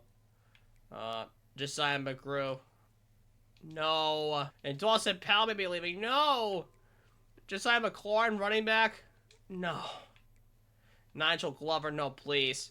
Come on. Why are we losing our entire team? And then Lakai Rowland. Okay, we got one guy to stay, who is Lakai Rowland. And then everybody else is leaving at graduation. And we are just going to have to reshape our entire offense around Malik Washington, as we got Cole Godchow. And he was a 3-star gem, too. That was great to think about there. So let's see the draft results. And there it is. James Peoples, the guy we didn't even get to use for an entire season, went in the 6th round of the NFL draft. Let me just work my magic here in the portal, and everything should fall into place. All right, we don't have as much hours to use in the portal because of all the high scores that we have left. We have 3 4-stars left on the table that we really have to focus up on. And we also got a 3-star gem commit with Cole Godchow at Mike linebacker, on top of 4 4-star commits. So we're basically just shaping up everything in the portal right now. Wait a second. Did I just see Julian Duggar's name on here? We just saw Julian Duggar is available at quarterback. But the problem is, even though he does have a conference prestige deal breaker, we want Malik Washington to be our guy at quarterback. So I think we should pass on him. Okay, we could get Carter Davis at free safety. from Syracuse. And we could also get John Walker from Florida State to be a defensive tackle. And, okay, we don't even need Kevin Wynn. Okay, there's 2 DTs here from Florida State. We can get one or the other. But, personally, wait, let's see if there's any... Let's see what 4-star transfers are available. Okay, CJ Carr still wants out of Michigan. And then Jerome Kiwe Sagapolotele, the former Hawaii standout. Oh! Colton Hood and DJ Pickett are right there for the taking. But hold on. Did we get a corner already? We did in Spencer Warrior. But good news is, we should go after a 4-star corner. We should go after one. Why? Because it'll build up a lot in our defensive back game. But taking the 2 top corners would actually make our defense much better. So we'll take DJ Pickett and Colton Hood, respectively. Even though I said their names in reverse, which I apologize for. We got Jordan Walker. Austin Simmons from Ole Miss. It's not looking like a good case for us. Brian Nelson III. We're good with the 2 top corners. Oh, Chauncey Bowens could be the next James Peoples. Chauncey Bowens from the North Texas rebuild is there for the taking. And then we got Mason Dunn at corner. We don't need him. Oh, Taylor Wine from the UNC rebuild. We could definitely use him at right edge. That would be a huge help there. Michael Van Buren's off the table. Grayson Wilson from Arkansas. Not interested. We got Carter Davis at free safety. We don't need another corner. We don't need Des Ricks.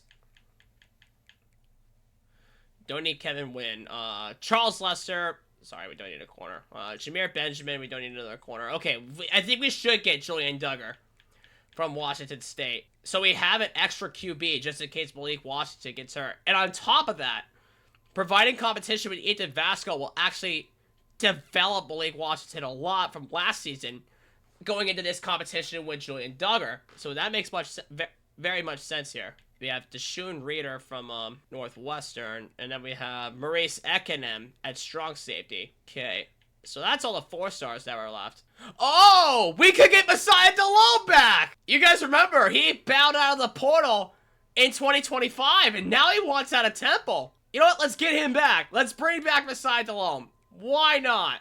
Why not bring him back? Okay, so 31 out of 35. And I think we'll go down the line and favorite our guys. So Carter Davis. We got John Walker. Colton Hood. DJ Pickett. Chauncey Bowens. We're actually picking up some guys that we've used a lot during the course of our rebuild series. Which, by the way, if you want to see each and every single rebuild that I've done so far in this rebuild series, I'll put a full playlist down below in the description so you guys can go check that out. But we have a couple new guys joining the club, including Dylan Stacy, Desmond Umeazulu, Cameron Courtney. We're going to take another attempt at him, and then we're definitely planning on bringing back Messiah Delone, who we've used a lot of times. And of course, we got our 4-star transfer QB, Julian Duggar, who's a sophomore, and who will continue developing. And I do feel like that he'll bring some really good competition with Malik Washington. So we'll do friends and family across the board with all of our 4-stars that are interested. So we will do the 15 extra on all of our 4-stars that are interested as well. And then we'll probably have enough room for 4 more players with however many hours that we have left.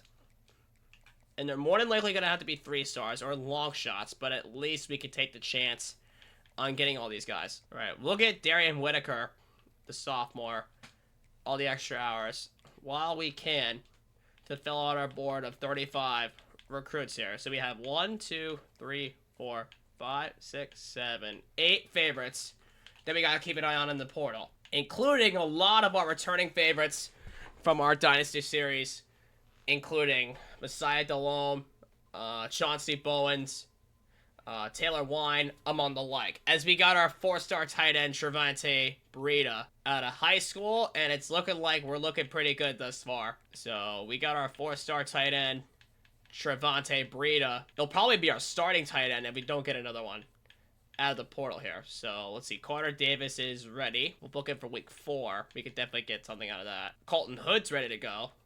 We'll get him on as soon as we possibly can. We'll get him on for week 2, and Kentucky is eyeing up on him. So we got to get him on as soon as we possibly can. So playing style. And he does have the compliments too, so we can get a bunch of influence off of that. And Julian Duggar, our transfer quarterback, is ready to go. And he's got a compliment with Trevante Breida, excuse me. Conference prestige. Okay, and Darian Whitaker is ready to go. And you know what? We'll book him later on with Carter Davis for week 4. Because he's in first place and he is significantly comfortable. So let's see, coach prestige. And then if we have any remaining hours, we could use them towards visits and we could use them towards sells. And we're waiting on more commits going forward. Hopefully Lionel Gallimore commits after the visit week. So playing style is Carter Davis's pitch. So we should try and do a soft sell. So it could be team player with the grades. But we'll soft sell it and find it and reveal it probably. And pro potential. So it could be gamer with Colton Hood. And we'll do Julian Duggar's case, conference prestige. Okay, it's got to be conference legend.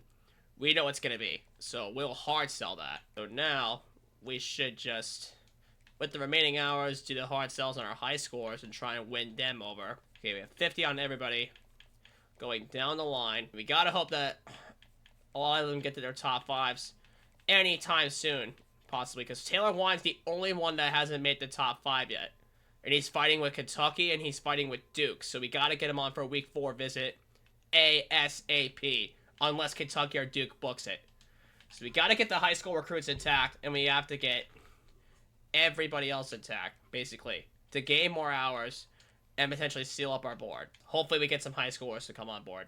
And we do.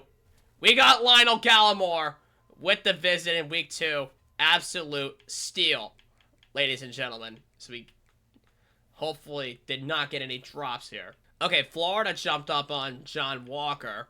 Taylor Wine did jump up for us over Kentucky, but we're going to fight with Duke. But everybody else is staying in sync here, including Julian Duggar, who is in first place. And he's a lefty quarterback. First one we used since the last one with Gio Lopez. So that's quite huge to get him. And we got Gallimore coming on too. So we do have visits to schedule, starting with John Walker. And we got to get him on for the visit in week 4. Carter Davis. Okay, that was incorrect, but we did soft sell it. Which is good, because we could try and narrow it down a little bit. It's probably going to be standard bearer. Alright, and Gamer was correct on Colton Hood. So we'll take advantage on that. And playing time. But it is looking like the clutch is going to be the sell for DJ Pickett. But, however, I do want to soft sell it because he is in first place. So I don't want to risk anything. We'll take the all A's grades here with DJ Pickett to hopefully try and seal it up. Okay, we want to put Chauncey Bowens for the final meeting here in week 3. And playing time. And we'll soft sell it with him, too, to get the grade. Possibly. And we'll do the clutch on him, too. Conference legend was correct with Julian Duggar. Thank goodness. We can't book a meeting with beside Delhomme. And let's see. Okay, he's looking pretty comfortable with James Madison. So we should soft sell it and get the clutch out of the way with beside Delhomme. Pro potential, championship contender. Okay, it's going to be Sunday player for Omeo Zulu. Cameron Corney, proximity to home. Championship contender. Okay, so it's looking like conference legend's going to be the higher grade over hometown hero, so I'm going to soft sell it. And then Trent Wilson, yep, we know what it is. It's going to be aspirational goals on Trent Wilson. Yep, and we know it's going to be conference legend with Luke Mergo. And then Whitaker, we finally have to pitch on him. It's going to be aspirational goals. Leal is comfortable.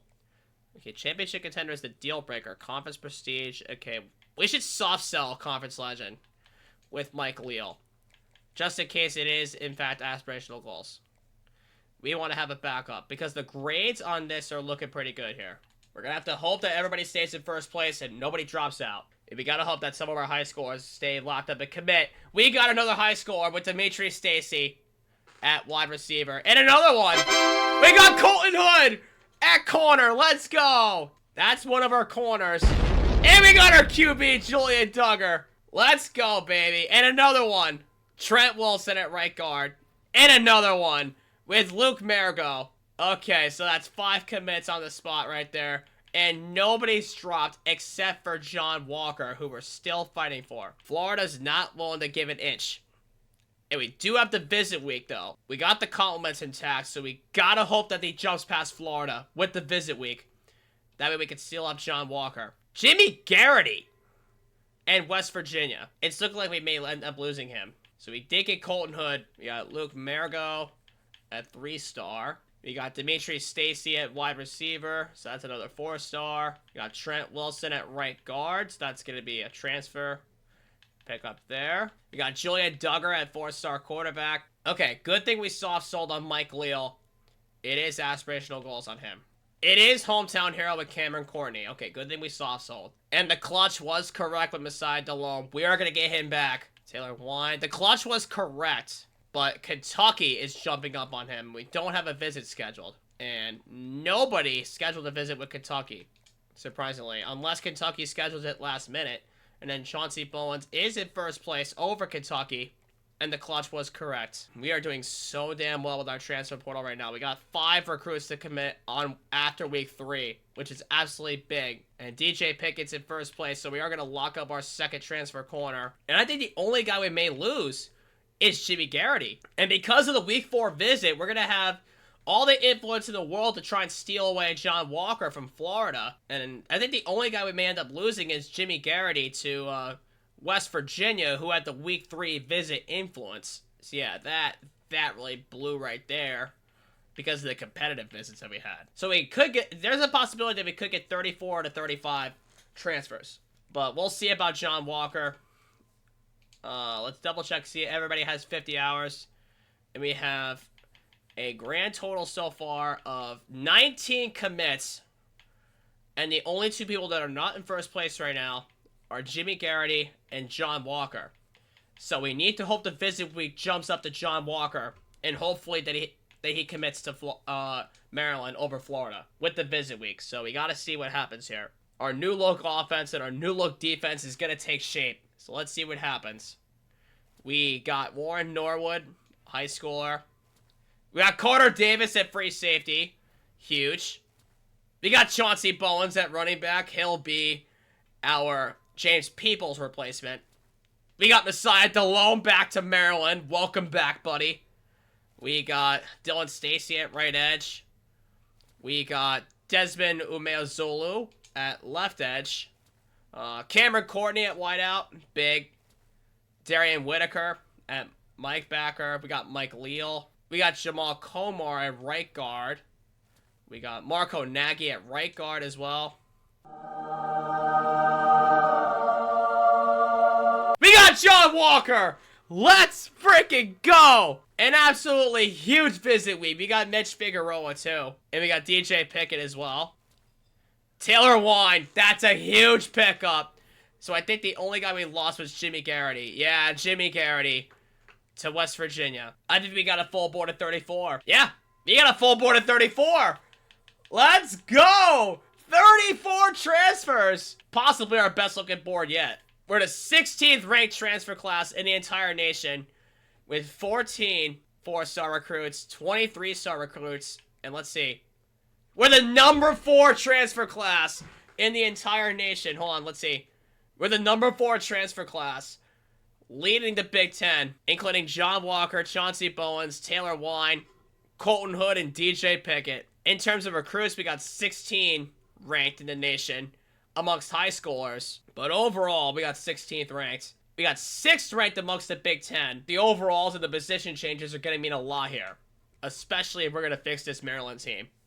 So let's see. Colton Hood and DJ Pickett are 2 of our top 3 players, alongside John Walker, who's going to be an 88 overall with star development. Huge. And then we have Chauncey Bowens as a junior, and alongside Malik Washington as a junior. So he'll more than likely be the starter behind Julian Duggar, which has a conference prestige deal breaker. So he'll more than likely be staying on for the long term. And I definitely think that we should use these 2 in tandem, just like we did with Ethan Vasco and Malik Washington as well. So those 2 are going to have a really sick QB battle going on for themselves here. And at running back, we got Chauncey Bowens, Zymir Smith coming off of injury, Isaiah Howard, actually Iverson Howard. I mean, I don't know what I'm thinking of in names. And then we got Jim Cherry with impact development at a 78. Huge right there. And then we have Malik Demke at fullback still. Wide receiver, we got Cameron Courtney.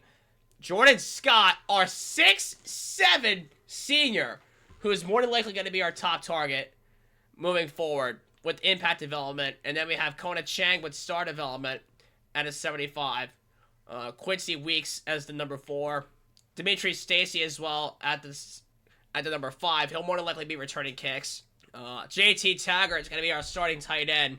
As a vertical threat, by the way. I do love my vertical threat tight ends. And we were a 3.5 star prestige, too. I don't know if you guys picked up on anything. Okay, DJ Pickett leveled up to star development.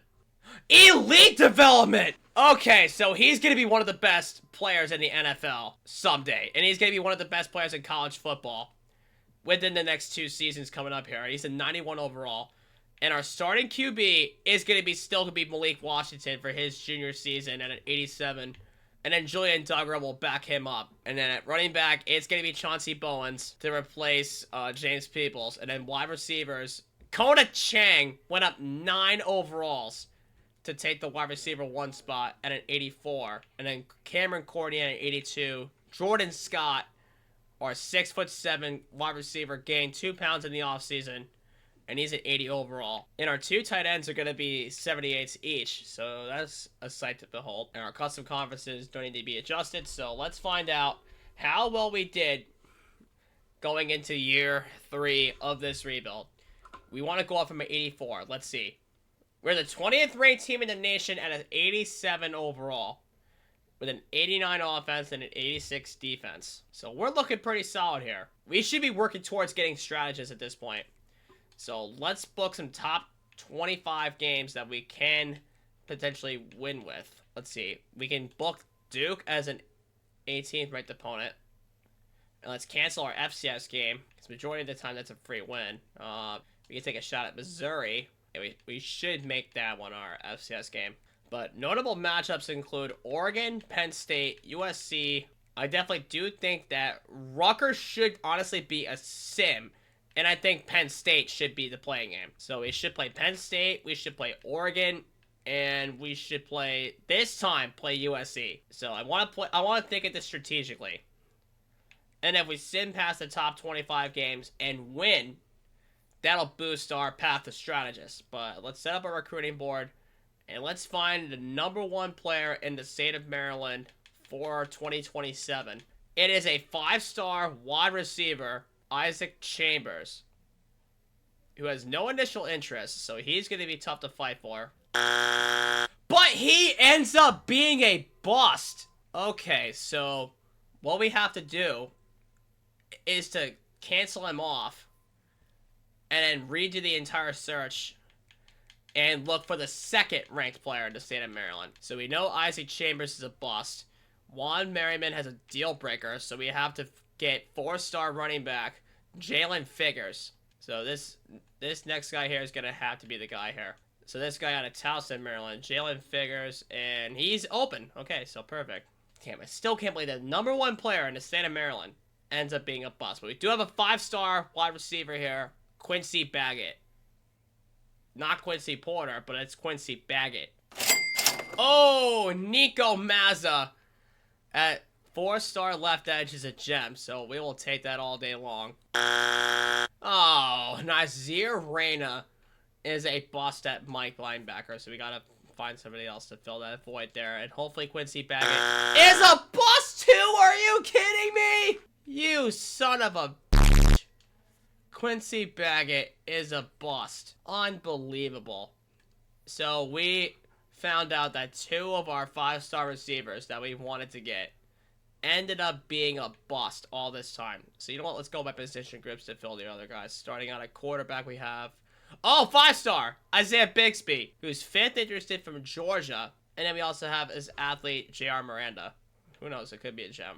And then Nico Mazza is a gem at 4-star. And then we have our number 3 recruit in the state of Maryland, Jalen Figures. After we found out that the number 1 guy was a bust. So I have a rule in play in case that happens. So if the number 1 recruit in the state of Maryland ended up being a bust, you would have to take the next guy available, and he would count towards the side quest. And Jalen Figures is the next guy available. So he'll be a part of our side quest to get the #1 recruit in the state of Maryland.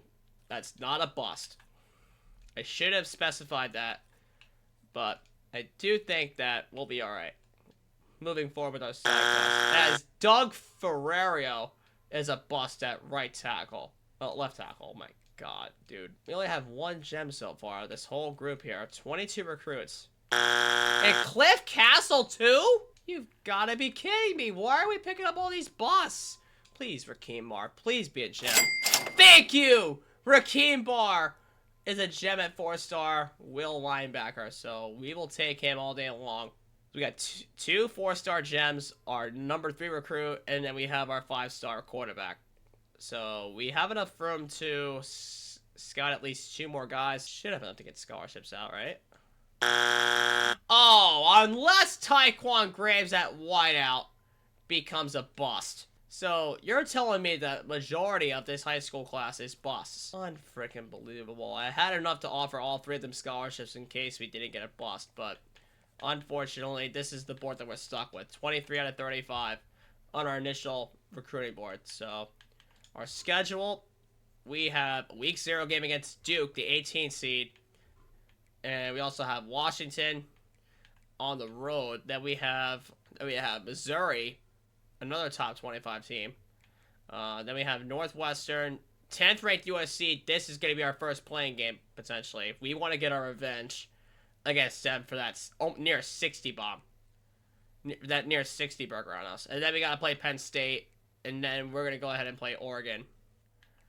So those are going to be our 3 playing games. And no matter what the results are, we gotta hope and pray that we get a good enough record for the college football playoff, possibly. So we'll figure things out. We do have 10 years to fix this team, and we're on good pace so far. So let's get into 2027 against the 18th seed Duke Blue Devils. So we'll go by interest rates first, and then we'll administer ours the right way. So we'll scroll all the way down and give friends and family to everybody in first place. Okay, Dylan Biggers needs to get to 40 to gain interest. Okay, I think now would be a good point to where I can go ahead and try and get some 5-star recruits with open recruiting. Okay, we can get Brian Demento, who's 3rd interested as an athlete edge rusher. That would be key there. So let's see how he is compared to everybody else here. And you've got to be kidding me. You've got to be kidding me. That was a waste of a few hours. Unbelievable, man. And you know what? We're going to have to get the 5-star, all the love in the world, so we got to put some hours on him. And then Nico Mazza. We want some hours on him, too. Okay, so the 18th ranked Duke Blue Devils. If we win here, it'll be a huge top 25 victory at home, too. So we'll sim ahead past this one because we are pretty confident that we can pull out the win here. So we're going to have to sim up to USC, then Penn State, then Oregon. We want those teams to be our opponents going forward. And we already got locked out by some players in some capacity, but let's see what happened. We did beat Duke. Beautiful. And we kept our 20th ranked as we get into Washington. The Huskies, our first conference game, and we are very even, but I do think the home field advantage is going to come into play. A win here would be massive, but then again, conference play and home field advantage is going to be a major issue amongst everybody here. So we did have a couple lockouts with Soliday and Fahoko. Good news is we do have some hours after those lockouts to put towards some guys that may have dropped in the ranks and regain their interest back. We do have 70 more hours, so you know what? Let's put them on Tony Pfeiffer. We can put them on Lorenzo Roth. Okay, nobody else needs them. All right, so we'll keep the 40 hours the way they are. And we want to keep the recruiting portal to a minimum, so that way the transfer portal can be easy as pie. So, what was the final score of that Duke game? I'm pretty curious. It was only 17-9, and it was nationally ranked, too. That's a pretty big win right there. And then we have Washington, who is 1-0. And we are on the road at Washington for this game here, so it'll be a pretty tough win to squeeze out of. But we have to play against USC. That's the main thing. We did beat Washington! Let's freaking go! And we jumped up to 17th ranked. Beautiful, fam.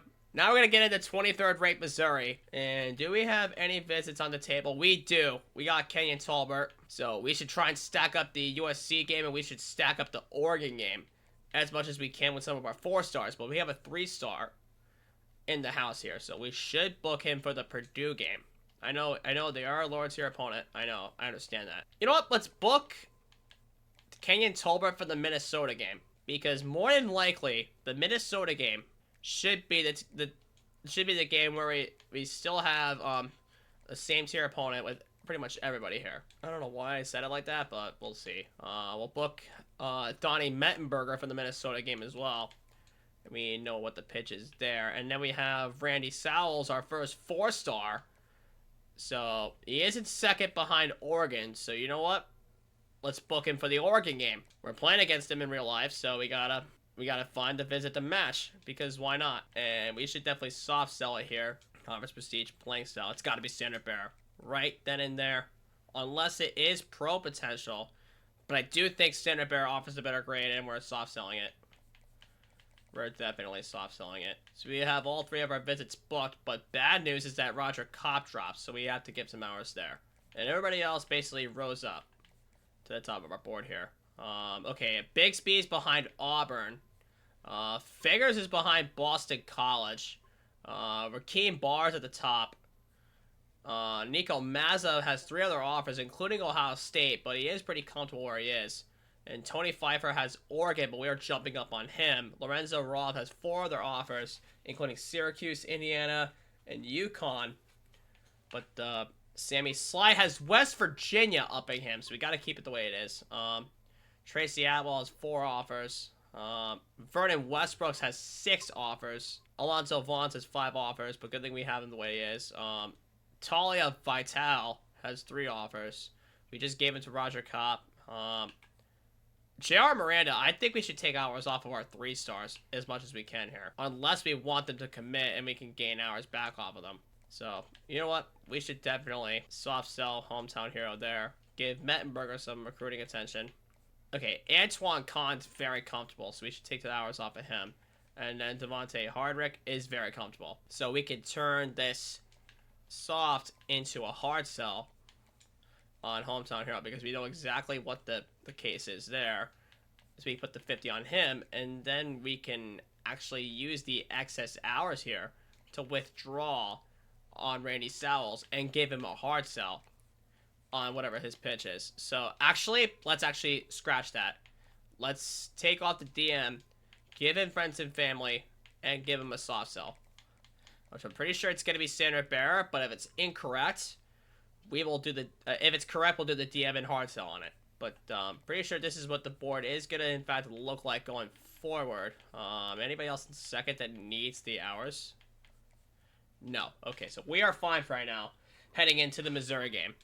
We'll check the overall matchup and figure things out. Okay, so we are at home. It is an 84-86 game. So our defenses are pretty matched up, but 89 offense against their 86 defense should be pretty easy to keep up here, especially the fact that we're at home for this one. So, again, keep our fingers crossed. Let's go! We beat Mizzou. Absolutely huge. And then we got the bye week. We beat Washington 38-22, and we beat Missouri 31-24, and then we got Northwestern coming up before our first playing game against 9th-ranked USC Trojans. So it is going to be a tough game to play, especially we're home for this one this time, so we're not at the Coliseum where we almost got 60 burgered on. And then we have Penn State, and then Oregon dropped down to number 2, but they're still undefeated. So let's see the top 25. Who jumped up over him? It was Michigan with a 17-19 win over Texas. And in Oregon, 63-27 against Baylor. Okay. So that is going to be a nightmare to play against. Dante Moore and Decorian Moore are going to be a nightmare to play against. Unless we really step up our game. And then Isaiah Bigsby, we should have him for the... He has no visit scheduled yet, so we Okay, wait, who has the Oregon game? I completely forgot. Oh yeah, it was Randy Sowles, right? Yeah, so it is going to be a defensive game here. But you know what? We should have Isaiah Bigsby on for the Oregon game. We should have the high stakes going forward here. Because if anything, the higher stakes could lead to him signing to us, regardless if we win or lose. And if we give him as many compliments as we possibly can, everything will fall into place, basically. And then Rakeem Barr does have a compliment. You know what? He's a gem. Let's put him on for Oregon. Let's put him on for Oregon and make him a gem. Visit here. And let's give him a soft sell for what looks to be clocked in with a deal breaker playing style. And then Sammy Sly is ready to go. You know what? I think we should give him a compliment. We gave each of our guys compliments for the Oregon game. So you know what? We should give him a compliment there. And then Vernon Westbrook's a D tackle. I think we should make this the USC game our top priority. And then we can do a soft sell on this. Actually, soft sell Conference Legend. It has a better grade. Better than anything, really. And then we have Malay Pai ready for a visit. We can get him for the USC game. And no check marks are visible, apparently. So I think we should trust our instincts, its playing style. Let's soft sell the clutch and hope it's correct. And then Standard Bearer was correct with Kenyon Tolbert. Hometown Hero was correct with Donnie Mettenberger. And let's see. It was incorrect with Randy Sowles. Okay. So I'm pretty sure we know what it is. It is going to be Gamer on him. Okay, Oregon jumped up on Antoine Kahn, but Devontae Hardrick is comfortable. Slade Wall, not comfortable yet. Neither is Malay Pai. Okay, Roger Kopp did jump up over North Carolina, luckily. So we got to go past the bye week. Hopefully nobody locks us out, or maybe a 3-star commits. That way we can get some more hours off of this before we get into the Northwestern game and potentially the USC game. Okay, we did get our first commit. It is Kenyon Tolbert at running back, and nobody locked us out yet. We do have a top 3, and then everybody else is in our top 5s. So we jump up to the 16th ranked as well, going into Northwestern. But Rakeem Barr is locking us to playing style as a will linebacker. Are we giving up too much on defense? Okay. We can't book Nico Mazza for the USC game, unfortunately. So we're going to have to book him for the bye week in week 6, the next week. And because of that commit, we got more hours to do some visits with. So we can do this here. Where is it? Okay, it's not that. Standard Bear. Perfect. And then Sammy Sly dropped because we don't have any hours on him. But West Virginia did jump up. We do have a visit with him, so I believe we know what it is. Yeah, it's hometown. And then Tracy Atwell. We don't need to do anything here with him. Wait a second. Is he comfortable? He doesn't look to be comfortable now. And Georgia did offer him, but he dropped. Okay. So as long as Georgia doesn't get up to the top 2, we're still in the race with him. Pretty much speaking. Okay, Conference Legend was correct with Vernon Westbrooks. Oh, yeah, we got our first commit here. Why is Sowles deal breakering us? Is it playing style? Yes, it is playing style. Are you freaking kidding me right now? Okay, I think we're good with where we stand, but I'm pretty sure we are going to get some drop-offs by the end of this week, but we'll see as we get into Northwestern. We got another commit, and it's Donnie Mettenberger, so we did get some more hours off of that, but let's see what happens. Going into USC, and we did beat Northwestern. Okay, so we are going into USC 4-0, and then USC is 5-0. So this will be a tough game. But they are relatively very even with us. 89, 89, 91 compared to 87, 89, 86. Okay, so they are looking to put up another 60 burger on us. Surprise. Probably. They're probably going to... Okay, the deal breaker did in fact get fixed. Okay, which is big. Jalen Figures. We're going to have to get him on for the Purdue game, unfortunately. Even though it is going to be a win, we're going to have to try and stack up as much compliments as we possibly can with Jalen Figures. Okay, so you know what? Let's get a soft sell off. Playing time is the deal breaker. Okay. You know what? Let's actually soft sell clocked in. And we do not have an incorrect sell for what it looks like. And then Roger Kopp finally is ready to go. We'll get him on for the Purdue game. Okay, even though the clutch was correct, he dropped to Notre Dame and Duke. So we gotta win the USC game. We gotta win the USC game. We want to push as much influence on him as we possibly can. And then J.R. Miranda is comfortable. Okay, so you know what? Let's put the 15 on him. And then we have... Okay, Randy Sowles did drop to Oregon, and he's gonna commit. So we might as well just drop out. Good news is that we could probably book, okay, yeah, he is a competitive. But we can book, Antoine Kahn for the bye week. Okay, it's gotta be the clutch. Nope, no, it's not. No, it's not. Because of that playing time. No, it's not. It's gonna be Standard Bear. Yep, Standard Bear. Why LaFatu dropped to Illinois? Okay, so the influence is gonna get to him. So you know what? We should take the hours off of J.R. Miranda. And then Slade Wall. Okay, he's looking pretty comfortable going into his top 5. So you know what? We should take the hours off of him. And over the scholarship, we'll take him into his top 5. And we should do a hard sell on him as a gamer. And see if he can get him to jump up. Then we have Donnie Mettenberger as another commit. And it's looking like we're going to be pretty good heading into the USC game. Let's get into this. And you know what? Because of how big of a game this is, we should rep the Blacks for this game against USC. And let's get into this game. But here we go, ladies and gentlemen. On the bright daylight on the campus of the University of Maryland, we welcome the USC Trojans. So it's looking like Zymir Smith. But what are we talking about? We want Chauncey Bowens to be the starting running back. I don't know why they put in our running back too. Okay, way to run him over, man. Jesus Christ, Zymir Smith. But, nah, there he is out of the backfield. There's Chauncey Bowens. Welcome him back from the North Texas rebuild as he makes a sick cut and breaks a tackle as we get up to the 36-yard line. Okay, none of these guys are being pressed, so he's going to have to take off, possibly, if we can get a block. Okay, he dropped the backer, but Malik Washington, as long as he doesn't fumble, as long as he hold on to the football, he's got a first down. Absolutely massive. So, you know what? I think we should...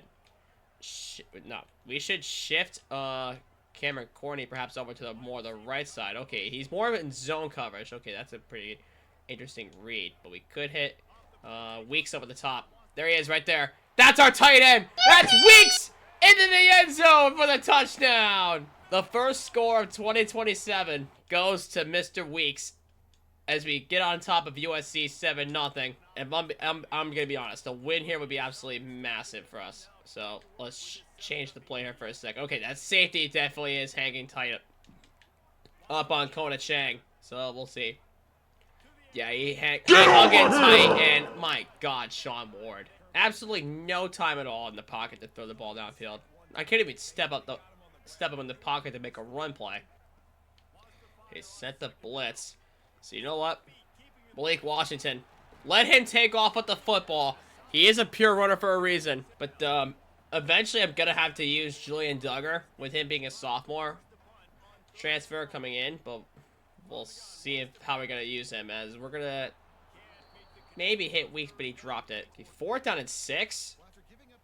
Yeah, you know what? I'm feeling confident. We should feel pretty risky going for this here. But you know what? We'll put Chauncey Bowens in the Texas route. Hopefully not have that route covered over the middle here. Okay. No, he got batted down. And they are going to score off it, but the thing is, they probably went for 2 and missed it. So that was a huge defensive stop right there. And we just got to let Bowens go to work here. Yeah, we're going to have to let Washington take off. Break off a couple tackles. Oh, but it's 4th and 1. But I do have faith that Chauncey Bowens can get it up. Especially... Yep, he got it. Easy first down for him. Step up in the pocket. Take off. Malik Washington has a first down. Okay, we do have man coverage on both sides. So, you know what? We could have Kona Chang go deep. And then we have Cam Corney go deep. We'll see what happens. We'll watch both safeties. Okay. Chang's gonna be open. Kona Chang! He's got it! Let's go! Touchdown, Terrapins! A huge deep shot off the arm of Malik Washington into the arms of Kona Chang. And we may have just forced a turnover on their red zone because we're still back up to the 31. And you know what?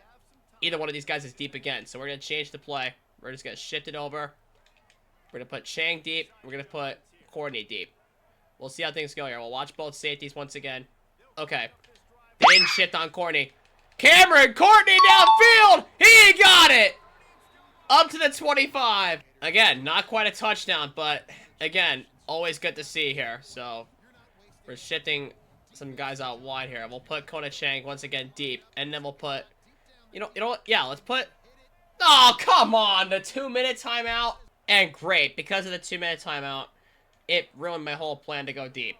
But that's okay, because we can pick up a block and pick up a first down anyway with Malik Washington. But good news is we are in range for a field goal, so if we have to hit that, we'll be fine as well. Okay, did not send the blitz, surprisingly, so we're just going to dump it off to Quincy Weeks, but we're going to be short, 4th and 1. Actually, it's inches! Okay. So we should just go out of pistol formation and just give it on the slam. Oh, free outside! Yo, snap it real quick. Yeah, free outside. It's not even gonna matter. We're up to the 1-yard line anyway. And we'll take the free outside. Damn, we got bailed out there easily. Yeah, we got the first down anyway, so we're gonna decline it. It'll be 1st and goal at the 1. And we'll hit Kona Chang for his 2nd touchdown of the game. And we're gonna be up 21-6 on USC, but going into the 2nd half, we'll be up 21-9 as they kick the field goal. This give you our chance to have Kona Chang actually be our 1,500-yard receiver. What do you say, boys? We should just hit Kona Chang. Okay, you know what? Nope. Oh, why did I make that read?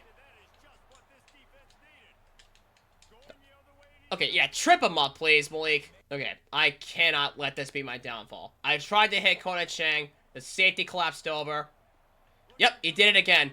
He absolutely did it again. And freaking Sean Ward has another sack. This guy's got the get-off tempo there. Okay, USC really did start to catch on to me throwing the deep ball to Kona Chang.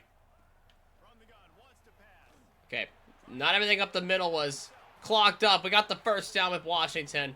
All right, 3rd down and 7. We're not quite in range for a field goal. 4th down and 3. And we gotta go for it because there's no punting. So we gotta hope to hit Cam Cordy on that drag route, potentially. Right there. Oh, he dropped it! Okay, our defense was able to hold up. Good. Passing on 5 down linemen. 6 down linemen should be pretty convincing here. Okay, yeah, they pulled the stunt. Yep. We're gonna dial it up. Just don't drop it, Kona! Come on! Okay, we could have some blocks on that screen pass, but we'll see. Okay, we got blocks up ahead. But it only got us 2. So, let's make it 3rd down. And you know what? Let's go with the screen pass. As long as we have our lineman trail and follow our blocks, we could have the screen pass. Yep, we got it. Cut back inside. Run through him! 1st down! Way to hold up your blocks. Come on, Chauncey. Okay, that's PJ Tolo. I don't know if he's just being soft or I don't know. I don't know what's going on here. Take off, Malik! Alright, we got the 1st down. Come on, follow your blocks, Chauncey. Yep, follow your blocks. Get to the outside for a 1st. Yeah, we gotta hit the in route with Quincy Weeks. And we got 3rd and 1 coming up here, but we gotta watch if it's gonna be man on that screen pass, which I'm pretty sure it's gonna be man. I gotta watch that backer. It's not. Get your blocks. We got the 1st down up to the 26, and we got 3:05 left, and we do have the lead, so we do have a chance to hold. Okay. No blitzes up ahead. Malik Washington, take off away from the tacklers. We got 1st down and goal up to the 5. And I think a touchdown here would definitely make this a 2-possession game. So even if they do score past the 2-minute, we should be completely in business if we pick it up with Chauncey Bowens. And that's what we do. We're going up 28-16. So let's see what they do. Okay, it is past the 2-minute, and they did absolute jack shit with it. So all we need to do is pick up a couple 1st downs, and it's ball game. So there's a 1 high safety look, so there is a chance for Cam Courtney to get downfield. Oh, yeah. Come on. Get there, Cam! Nope. Oh, my God. He made the interception on the back door. Unbelievable, but we'll see. They did nothing! Thank God. Our defense holds, and we're going to get the win against number 7th ranked USC, 28-16. That is an absolutely huge playing game that we needed to win. Even though Malik Washington did throw 2 picks, that shows we're locked in, and we just went 5-0, and we made those recruits very happy with a 12-point win. He currently has okay, he threw 6 interceptions. Okay, what about receiving? Okay, JT Taggart has 309 passing yards, and then rushing, Chauncey Bowens leads the way with 301 rushing yards. So I don't think we're getting the 1,500-yard receiver tag mark to our name, but we'll see if I mean we're spreading the ball a lot more, and we did get the commits we wanted. We got Vernon Westbrooks, and nobody locked us out yet, thankfully. And we got 4 visits coming up with the bye week, and we are in the top 12. So we got our first 4-star commit, Vernon Westbrooks, and Auburn really does want that 5-star recruit. So we're gonna have to try and sway him away by any means. So what's his deal breaker? Coach prestige. So he could, you know what? I'm gonna try and sway away with the aspirational goals and try and get that second A+ grade. So we're sway with the aspirational, and then we will soft sell on standard bearer. Okay, Tracy Atwell finally is ready to go, and then you know what? We'll make him the final visit for Oregon because of that one guy really wanted to go to Oregon, man. And we're not going to schedule any visits for the FCS game. And they are back to number 1. Oregon are. So that is going to be tough. But it is on our home ground. And then Roger Kopp. That was correct. Okay. Malik P.I. went up to 2nd after that USC game up against Notre Dame. But we'll keep an eye on him. And then Slade Wall is supposedly ready for a visit, but standard bearer was incorrect, so it is aspirational goals with him, with Antoine Kahn, who has the week 6 bye week, so we can gain some influence on Oregon somehow. Okay, so we put that visit on tap, and Gamer was correct on Lafatu, and he has the week 6 visit week. Gotta hope everything falls in place here. Okay, we got Lorenzo Roth, and we also got Alonzo Vaughns at free safety. But we ended up losing our 5-star Isaiah Bixby to Auburn. Unfortunate we couldn't get the 5-star. So no chance at a 5-star this season. But Iowa coming up. And with us getting 2 more 4-star commits, we still have our SideQuest guy. We still have Rakeem Barr open. We still have Nico Mazza. Sammy Sly went up to 1st place in front of West Virginia, and it looks like nobody dropped, and we do have 180 hours to work with, so you know what? Do this on Devontae Hardrick, because he did get offered from Clemson, so we want to race up with him. And then Slade Wall should be clocked in if it's not brain exposure. Yeah, it's clocked in. And then J.R. Miranda is still very much comfortable, so we'll give him friends and family. Yep, aspirational was correct on Antoine Kahn. Yep, clocked in was correct on Vital. Good. And Rakeem Barr needs to call him up with the Oregon game. Yeah, it's gonna have to be Talia Vital. We want all 4 in line for the Oregon game. Okay, Notre Dame is more than likely gonna jump up on Malik P.I. But hold on. Okay, yeah, it was the quarterback that had the sway attempt, so that didn't work out. Nah, I don't think there's anything to sway. We just gotta hope for the best as we get into Iowa on their home ground too. So it's always the road sims that I'm so scared of. I'm pretty sure it's all the same guys on the injury report. Yeah, it's all the same guys. Let's see about Iowa before we get into I think it's Purdue, then Penn. No, I think it's Penn State, then Purdue. Okay, we did get the commit with Rakeem Barr before the Oregon game. Absolutely huge. And then we got Cordell Lafatu. We got 2 more 4-stars, and yeah, it was inedible. We lost Malik P.I. We did beat Iowa, though. Absolutely huge. And DJ Pickett got Defensive Player of the Week. Huge right there. And he won National D Player of the Week, too. Love to see that. And then, okay, yeah, it's the Penn State game. We're the number 4 team in the nation. We have not gotten number 1 since the Nebraska rebuild. And then Malay P.I. went to Notre Dame, unfortunately. And then we did get Cordell Lafatu. And then J.R. Miranda's finally ready to go. We'll give him the compliment with the Purdue game. We'll get him on earlier. But to be honest, our recruiting with these teams as of late has been pretty good thus far. And everybody is still in, interestingly enough. Who's in the top 2? Okay, Pfeiffer with Oregon, Sly with West Virginia, So those are the two we really got to watch out for. But we know, even though we are in first place with both of those guys, we just got to hope to win those recruiting battles. And we just got to hope that any one of those teams lose as we get into Penn State, which is our next playing game, which is a rivalry game. And you know what? I think this will be the first time that we rep these away alternates. These beauties right here, these iridescent logos and numbers, this will be pretty awesome to see.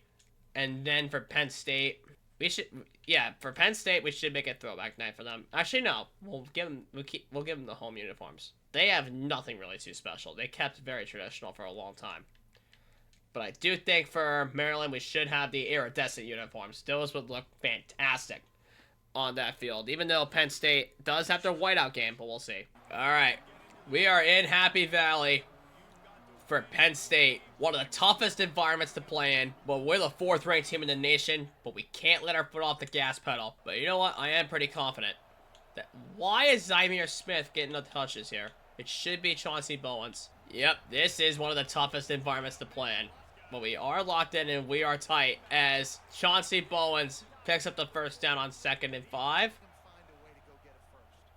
Smart choice to hand it off to Bowens. That screen pass was heavily covered. And honestly, thank God that this is not a snow game like it was with that UConn rebuild. Okay, another one of our linemen gets hurt. Yep, we're going to have to take off and run. Oh, we missed the block with Bowens. Okay, you know what? That's fine. We're going to be up at 1st and goal. Yeah, that screen pass was tightly covered, and that was covered perfectly, but we did gain a yard. And they still have that same guy, Ethan Gruckenmeyer, at quarterback. Okay, they set the blitz. Okay, they couldn't cover Chauncey Bowens. I really thought I threw a pick there for a second. But thank God that Bowens was able to reel it in for the first score of the game. And it's looking like Penn State is gonna commit a turnover? I think so. I think they committed a turnover because of the spot of the ball. Either that or they punted out of bounds. I don't know. We'll find that out. Okay, that in route is wide open. Come on, get up! Ah, okay. I think that was Dimitri. No, that's Juan Mond, the true freshman. Okay, well, we can live with that, honestly. All right, we're gonna dump it off. Get behind your blockers. Let's go, Chauncey Bowens. Get around him. All right, we got the first down with him. Yep, we're just going to give it off on the screen pass. Get a block. That's Kota Chang. Get to the outside, buddy.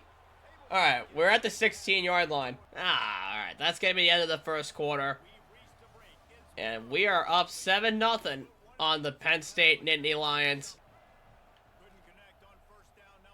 Yep, we're going to get a block from Taggart. Malik Washington has the 1st and goal. And, yep, wide open running lane, Chauncey Bowens. His 2nd touchdown of the game. 1 receiving, 1 rushing. But we are going to be backed up big time at the 1-yard line. So we need to run it, and we need to get a hole open. We can't let up a safety. Okay, way to get off your blocks. 1st down. Ah, come on, Malik. Follow up with Chang. We got the 1st down on 3rd and 9. Oh, yeah. Beautiful out route. Wide open. That's Quincy Weeks. And a beautiful cut gets us up to the 40. Oh, I definitely want to run one more play before the 2-minute. Come on. Please. Get it off. Get it off. Thank you. All right. You know what? We're going to take it up the middle. Malik Washington. Oh, what a sick cut. And we're up to the 29 at the 2-minute warning. Okay, Bowens is fine with what it looks like.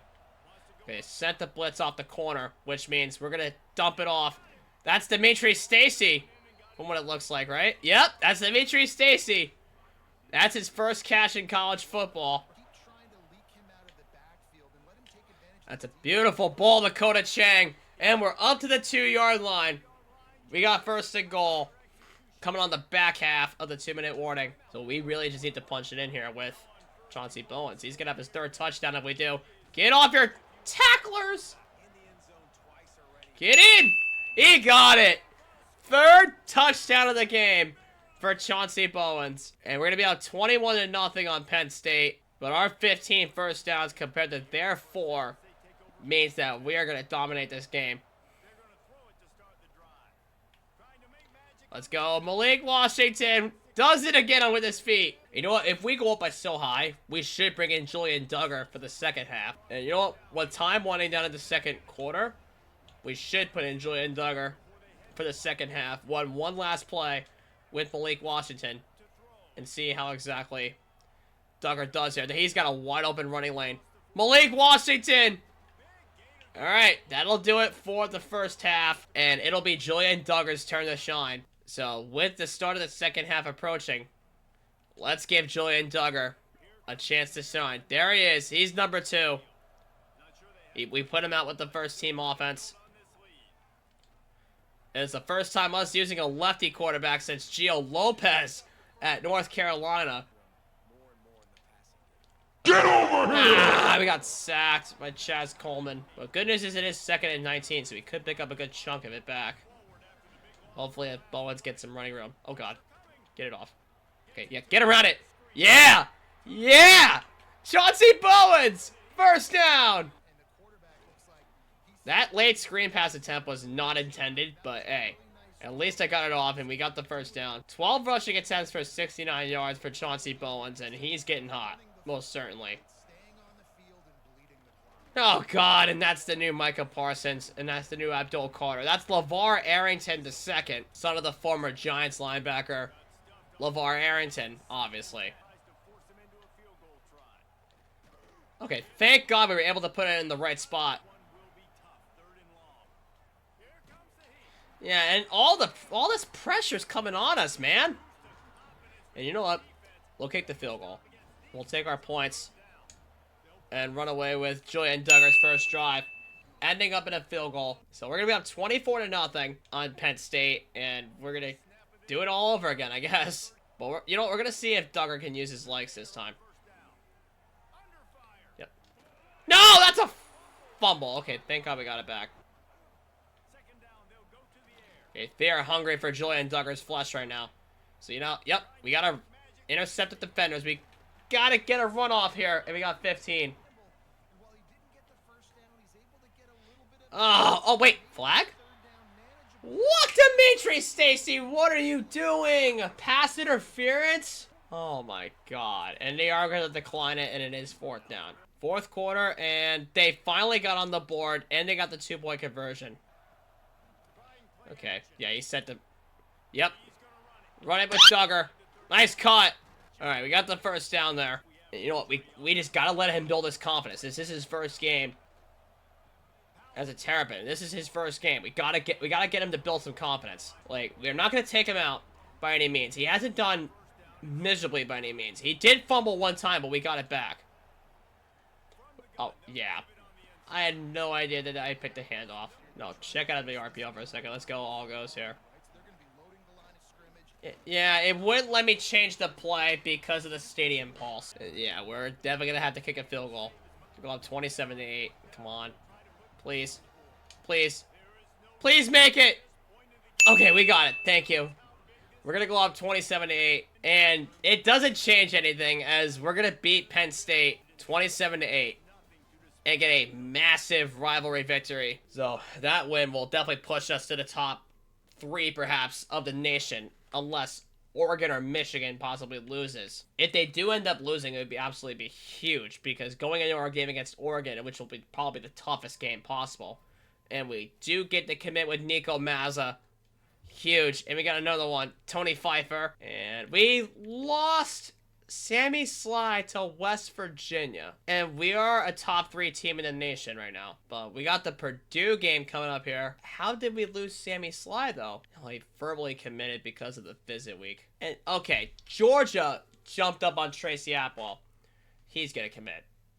Get him out of here. And then Talia Vitale dropped to Notre Dame because of the visit week, and they won. Are you kidding me? Devontae Hardrick got offered by Georgia. That's ridiculous. But we do have the visit with Oregon coming up here. And I think we should just take the shot at some 4-stars with open recruiting, perhaps to open up the door here. Okay, we can get Anthony Abreu, who has no offers on the table, who's a wide receiver. We can also get a right edge with, okay, UCLA being the only offer for him, so we could compete with Toto. We can also get a right edge, Devin Carswell. And so yeah, you know what? We'll add these 3 to our list here. We do have enough hours to scout them too. Okay. So we're good. We'll send the house on each of them. So we got 50 on basically everybody. And the only guy that's in second right now is Talia Vital with Notre Dame. But we do have the visit week coming up here with Purdue for Jalen Figures. So we got to hope that he goes past Boston College if we do have a shot to land him. So we got Purdue coming up at home, who are 3-4. And yeah, this should be easy. Oregon's our last playing game. So we got to deal with Purdue, then Minnesota, then Oregon. As we just got Roger Kopp. And we got another guy, J.R. Miranda. He's a 3-star quarterback. Yes! Okay. And we're the number 2 team in the nation. Holy, that is huge. Let's see the top 25. I think the only team higher than us is Alabama. Because Oregon lost. And Michigan lost 3 times. Wow. So Alabama is the only team better than us in the nation. And they have a bye week. They lost 45-31 against UCLA, who are currently undefeated at 9-0. Oh my Lanta. We're going to have to play and win against Minnesota if you want all the momentum in the world going into Oregon. And Talia Vital still fighting by the bridge of his teeth. But okay, yeah, Georgia. Freaking Georgia? Are you kidding me? And then Antoine Kahn still has freaking Oregon jumping up on us. And the week 6 bye already happened. So Oregon and Georgia, we're definitely going to lose these 2. Maybe even these 3 because of top tier programs. Unfreaking believable. So now we got to play and beat Minnesota, which, by the way, is another team that I've been wanting to rebuild for quite some time now. Let me know down below in the comments if I should rebuild Minnesota. Any of you Golden Gophers fans out there, I definitely want to represent you guys in the rebuild series somehow, some way. So let me know down below in the comments if I should rebuild you guys. But, okay, we did get a commitment. It is our side quest, man. Jalen Figures. The technically number 3 rated recruit in the state of Maryland. But it doesn't matter. We got side quest complete, so it doesn't matter. And we are the new number 1. I don't know how long that's going to hold up. But we did lose Talia Vital to Notre Dame, and we lost Antoine Kahn to Oregon, and Devontae Hardrick and frickin' Georgia. We dropped them too, which sucks. So we'll keep on sending the house with each of them and keep on having 50 hours with them. And we gotta hope that Slade Wall commits here after the Oregon game, but you know what? Yeah, we'll keep things the way they are. So I think we'll go after this guy, George Mandarino. He has no offers on the table, so we'll take that opportunity to scout and offer these guys here because we desperately need some depth at all positions possible. And if we can get a gem with any of these, hey, Josiah Anthrop, it's a 4-star gem at wide receiver, so we'll go ahead and take that. All right, so we have 22 total recruits on board, and we have sent the house on virtually everybody here, except for Slade Wall, who we have to sell with. But Notre Dame is jumping up on our ass. And I'm pretty sure the visit week already happened with Notre Dame. It did. Okay, so we just have to keep on fighting. As we are about to get into our biggest test yet. As part of our Maryland dynasty. Against Oregon. Who's a 97, 96, 99. It will be tough. I think for all time's sake. We should just rep the yellow looks. We need to do it at least once. Yeah, we'll just rock the yellow unis for this game for one time and all time's sake. Cross our fingers for this game against Oregon because this is going to be tough. But thank God we are home for this game against Oregon because we are going to need all the home field advantage that we can get, especially against one of the toughest offenses to play against in the entire college football. Yeah, and I noticed that we got somebody back. We got our 6'7" wideout Jordan Scott, who, in case you didn't know this, he was out with a broken wrist for 5 weeks. So thank God he's back now. And Chauncey Bowens is in the backfield. Oh, and he's hurt. But I mean, at least we have Julian Duggar. But there's no way I'm hitting this deep shot unless the safety comes down and blitzes. Okay. Yep, he tested it. Okay. Oh my God. Stupid tip drill. At least Julian Duggar is also a dual threat quarterback. He can take off using his legs. Now this is really your chance to shine, Julian Duggar. Wait. Come on. A goddamn holding penalty! Okay. Oh, thank God for JT Taggart to make that catch for 2nd down and 7. So we got a good chunk of the yardage back. And good news is that Malik Washington is back in the game. We're going to peek that slant for... We'll peek the slant, then we'll peek the screen. Oh my God, he got hit hard. So we were pretty close. Okay, you know what? Let's try a 52-yarder. Let's see if we can make it. Oh, that was one left. Oh my God. We should have made that, but we do see there that it's Bear Bachmeier in at quarterback instead of Dante Moore. But it doesn't matter. They take up the entire drive for the rest of the first quarter, and they score a touchdown off of it. Come on, Jordan Scott's gonna have to be our guy, and that's a first down. Yep, and we'll dump it off to Scott. That's our 6'7" stud right here, Jordan Scott. He's up to the enemy territory. Come on. Yep, wide open hole. Slide! Okay, that's a great run for you. Alright, so we got Jordan Scott there. It's going to be 3rd down and 6 from the 11. And I don't think we can really afford to kick a field goal, so we got to pick it up here. Okay, they set the blitz. Ugh, what the hell was that?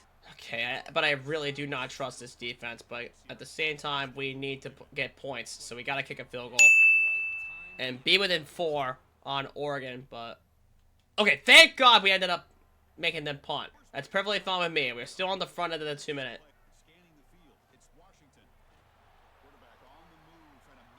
Yep, use your speed to pick up the first, Malik, and get to the sideline. Yep, blitz comes. Okay, thank God for Jordan Scott being there. We did at least gain a yard. I did not like that look on 5-down lineman. Jesus, our line just got thrown off. Like, what the hell? Did y'all see one of our linemen just get absolutely shanked off by one of their D tackles? Like, what the hell just happened there? Okay, we at least got the block on the screen pass. That's Cam Courtney, and he's gonna get out of bounds. If anything, it saves us timeouts. So we'll put the 2 outside receivers on. No, I did not want to change the play. We could still put the 2 guys on fades, but we'll see. Come on. Get there, Cam Courtney! Oh my freaking God. If that DB is always fast enough to catch up, he's gonna throw a pick every time. Oh, blitz. Oh, he dropped it. Oh, wait, he did it! Oh my God, we actually picked that up! I really thought we dropped it. But thank God for the marker giving us the first down. So that way we can take off and run with Washington to pick up 1st and goal. I really thought that Chauncey Bowens ended up dropping that, but thank God that we didn't there. And he's gonna lunge forward for the first touchdown of our game here with Chauncey Bowens. Oh, let's go! A turnover! And we are in enemy territory with 46 seconds left, and we do have all 3 of our timeouts left.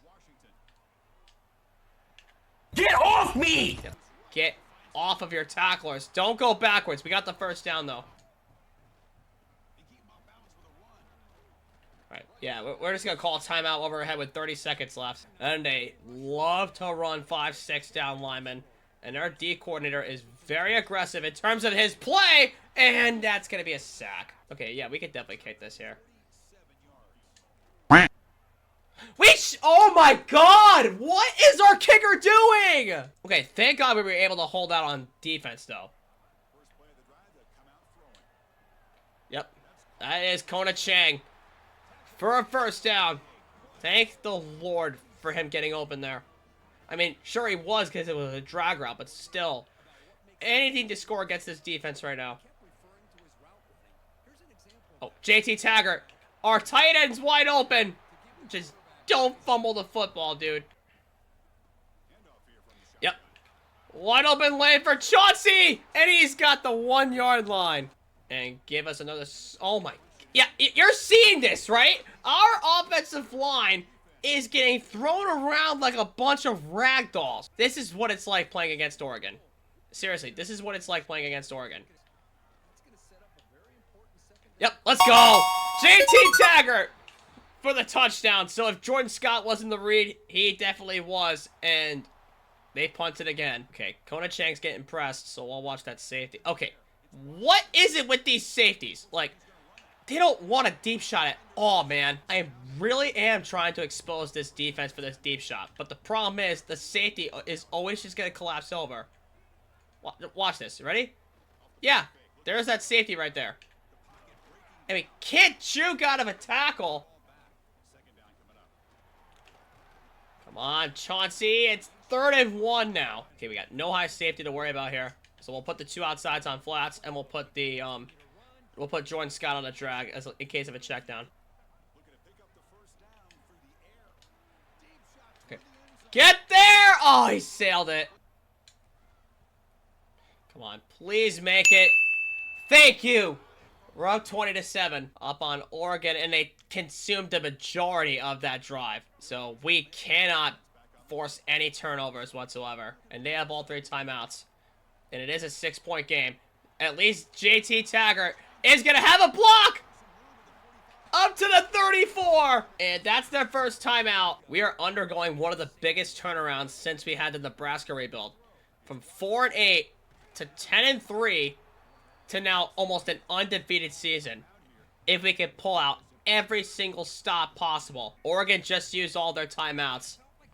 So they got the 2 outside receivers on streaks. We just have to watch the safeties. Okay, yep. Ah, that change of direction really sucks. Okay, so you know what? We're going to run the clock down to the 2-minute warning, kick the field goal, go up by 9, and we'll see what they do on their side. They would have to recover the onside kick and kick another field goal. Once they get the touchdown, they can only go for 2. And then once they do, they can go for the onside kick, and then they would have to kick a field goal of their own to win the game. So that's what's at stake right now. If we make this, which we should, but our kicking problems in this game have been really sluggish. So that's a 2-minute warning. So we have to make it here. Otherwise, our undefeated season's over. We got it! We're up by 9. So, if they score, they have to get the onside kick. They are not going to do it! We just beat Oregon! And we keep our undefeated season alive. 23-14 is the final. And Malik Washington has himself a legacy game against one of the best teams in college football. And then we're going to go to the Big Ten Championship possibly. And then we're going to go to the college football playoff potentially as a 1 seed. And we just unlocked Scheme Guru because of that win against Oregon. Don't have the points for it yet to upgrade. We're just going to have to lock in and figure out exactly what to do here. So, okay, Joshua Anthrop reaches top 5. So, okay, yeah, we definitely can get a visit on. Or a pitch on him. Okay, so we're fine. And then we got a sim past FCS East, and I believe we have one more game against Rutgers, which is going to be the other rivalry game that we're going to have to sim because we already played our playing games already against Penn State, USC, and then Oregon. Honestly, if this is our only loss, it's going to kill our stock. Even though we did win all those top 25 games. Okay, we did get Slade Wall to commit. Thank the Lord for that. Okay, we dropped down to number 2. What's the deal here? Hold on, let's see. Is it Alabama? It is Alabama. 41-31 victory over Ole Miss, even though we did beat FCS East 56-13. And then we got at Rutgers, so we just gotta hope Alabama loses to Auburn. Gamer was incorrect, so it is gonna be standard. No, it is gonna be Sunday player, but Tennessee is up on their ass right now, so we could potentially lose him, but you know what? It's probably too late to think about any recruits right now. So Rutgers, 3-8. If this is our only loss, we've had this happen before, where we lost a rivalry game and still made it to the Big Ten Championship. So let's check the conference standings. Yep, we're the number 1 team in the Big Ten, and we're gonna have to play UCLA. And there's nothing else they could do because Ohio State lost 1 game in the Big Ten, Oregon lost 2 games, and then we're gonna have to play UCLA in the Big Ten Championship game. So if we stay undefeated, we should have the Big Ten Championship is always played in the neutral site anyway, so please tell me that this isn't our only loss. Okay, thank God. And Alabama lost to Auburn. So we're the #1 team again. And Malik Washington set the single season passing touchdowns record. So we'll check the final regular season stats and figure out exactly if anybody got 1,500 yards. And we're going to get UCLA in the Big Ten Championship game. It is going to be absolutely huge to think about. So we'll check the team standings real quick. We'll check the season stats. Okay, 3,282 passing yards, 30 touchdowns to 10 picks. And then Julian Duggar had himself quite a backup season, if I'm not gonna lie. Let's see, receiving. So nobody eclipsed even 1,000 yards. Okay, so, and there's no possible way to get to 1,500 unless one guy absolutely goes off, which is probably gonna be impossible. So we're gonna call that one side quest failed. But truth be told, we did already fulfill our side quest, our second one, twice. Technically, if you don't include the one guy that we got in 2025, which was the #1 ranked recruiting, #1 ranked guy at the time. Got Slade Wall, and then we got our, oh yeah, I forgot to sort out. Then we got Jalen Figures. So we'll sim through the bye week, and then we will get into the Big 12 title game against UCLA. Or the Big 10 title game, against UCLA. And we lost Josh Anthrop. Unfortunately enough, we are the #1 team in the nation going into UCLA and the Big Ten Championship game. So we'll check all of ourselves, see if they're correct. Okay, Conference Legend was incorrect. It was hometown. So we're done with all of our recruiting for now. We can manage our staff really quick. And Chuck Martin finally got back his prestige as an A- architect defensive coordinator. And then Pep Hamilton is still a C+. And he's got 3 years left on his contract. So we can keep things the way they are in terms of staff, but we do get some coach points, so we could upgrade. No, we can't upgrade yet the Scheme Guru until we play and win against UCLA. Okay, so this should be really, really fun. So let's take the Terps to glory, starting with the Big Ten Championship. Let's win our conference, and let's get into the college football playoff, and let's win in style. All right, we are here for the first time since our Nebraska rebuild. Our very first episode. We're here in the Big Ten Championship against UCLA and the Bruins. So, let's get right into this for the trophy. And our defense gets a pick with DJ Pickett. Pickett picks it off, and we are on offense to start the game. And I don't know why that Zymir Smith keeps on getting in as the starting running back. We need Chauncey Bowens in there to be our starting guy, which I don't know why the game does that all of a sudden. Okay, plow through him, and we're at the 1. Oh, okay, thank God that wasn't a pick. And the game is telling us to go for it, so we gotta make sure that we get an open hole while we can. Okay, yep. No! We got dragged from behind as we tried to escape the pocket. That is sad, but good news is we get the ball back. Okay, thank God for JT Taggart being open, and we are back in the red zone. Alright. Yep, that's Kona Chang. Run through him into the end zone for the first score of the game. And Maryland gets on the board, but UCLA gets downfield and kicks a field goal. Alright, so we'll see what the safeties are going to look like here. They may drop both, but we'll see. We motion out Bowens. Let's watch both safeties. Okay, they didn't drop any of them, but they played zone on the corners, which means wide open running lane for Malik Washington. Yep, step up and take off. Oh, nice block by Jordan Scott. And we're going to be in the enemy territory to end the first quarter, being up by 4. We'll be up 7-3. There was nothing there. I could have thrown the comeback. Okay. Oh my God. We gotta play SMU or Georgia. I mean, it is a neutral site game, but it doesn't matter. Why do we always get Georgia? This game can sometimes be a joke, man. Every time we've been doing one of these rebuilds recently, we've always gotten Georgia in the CFP.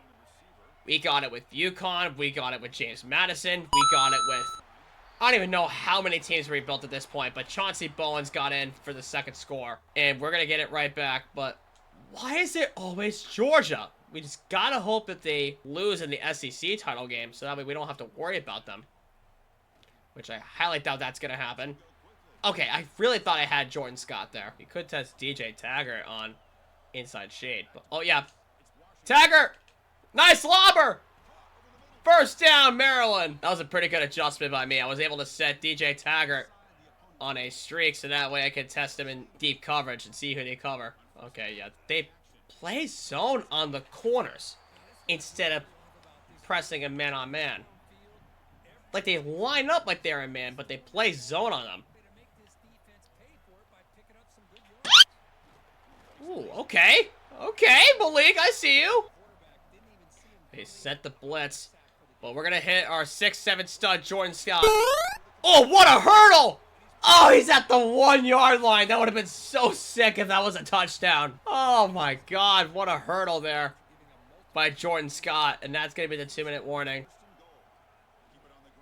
And he's got a wide open running lane.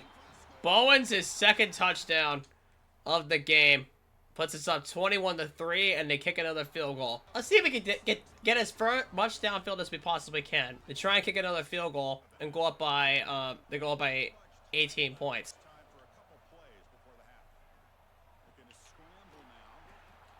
Yep, second timeout.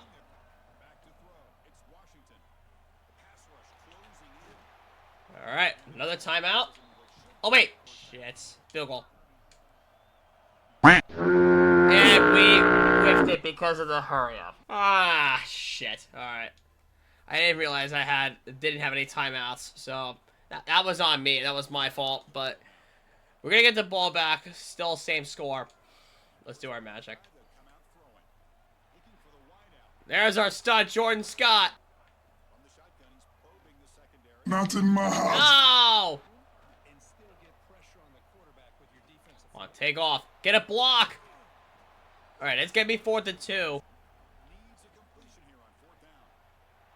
Okay, thank God for Jordan Scott to stay in bounds on the catch, and he's got the first down. Yep, there he is. Let's get it, Jordan Scott, first down.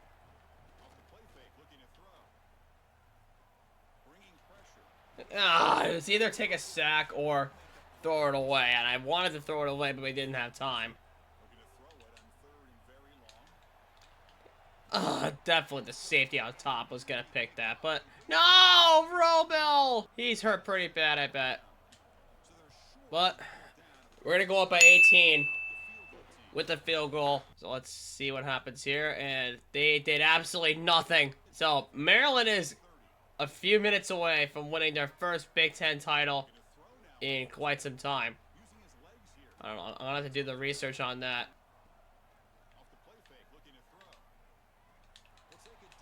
Nope. I really thought that was perfectly placed. But unfortunately, it's intercepted. But they still didn't do anything. They didn't get it on 4th down, which means our offense takes over in the 4th quarter. Oh, if only Cam Corney didn't drop that. So it says here they have one claimed national championship in 1953, and they have one unclaimed national title in 1951 when they won the SoCon Conference that year. And then they spent a lot of their time in the ACC, with their last conference title being 2001. So really, Maryland was the laughingstock of their conference for the majority of the time. And thank God I was able to step in and take over this program and rebuild them with this young freshman phenom, Malik Washington.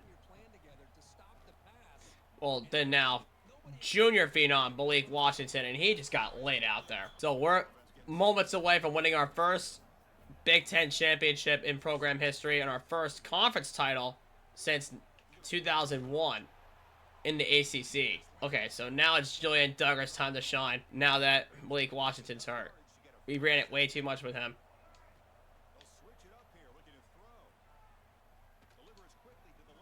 Oh, okay. I really thought Taggart had that locked up. Alright, that's a great adjustment to give Jordan Scott a pass. for a first down. That's 78 yards for him off of 5 catches. And good news is Washington's back in the game.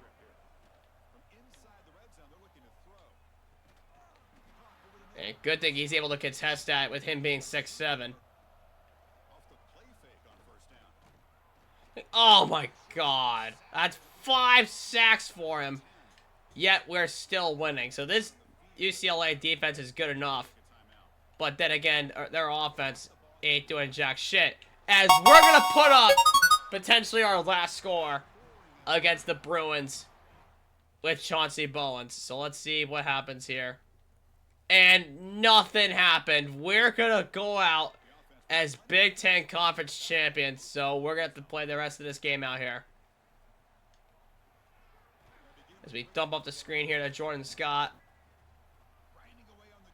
And Chauncey Bowens runs a guy over. Breaks off a couple tacklers. And with 1:11 to go, it's basically game over. Get there. He got it. Kona Chang! He came at the game without one of my famous deep shots.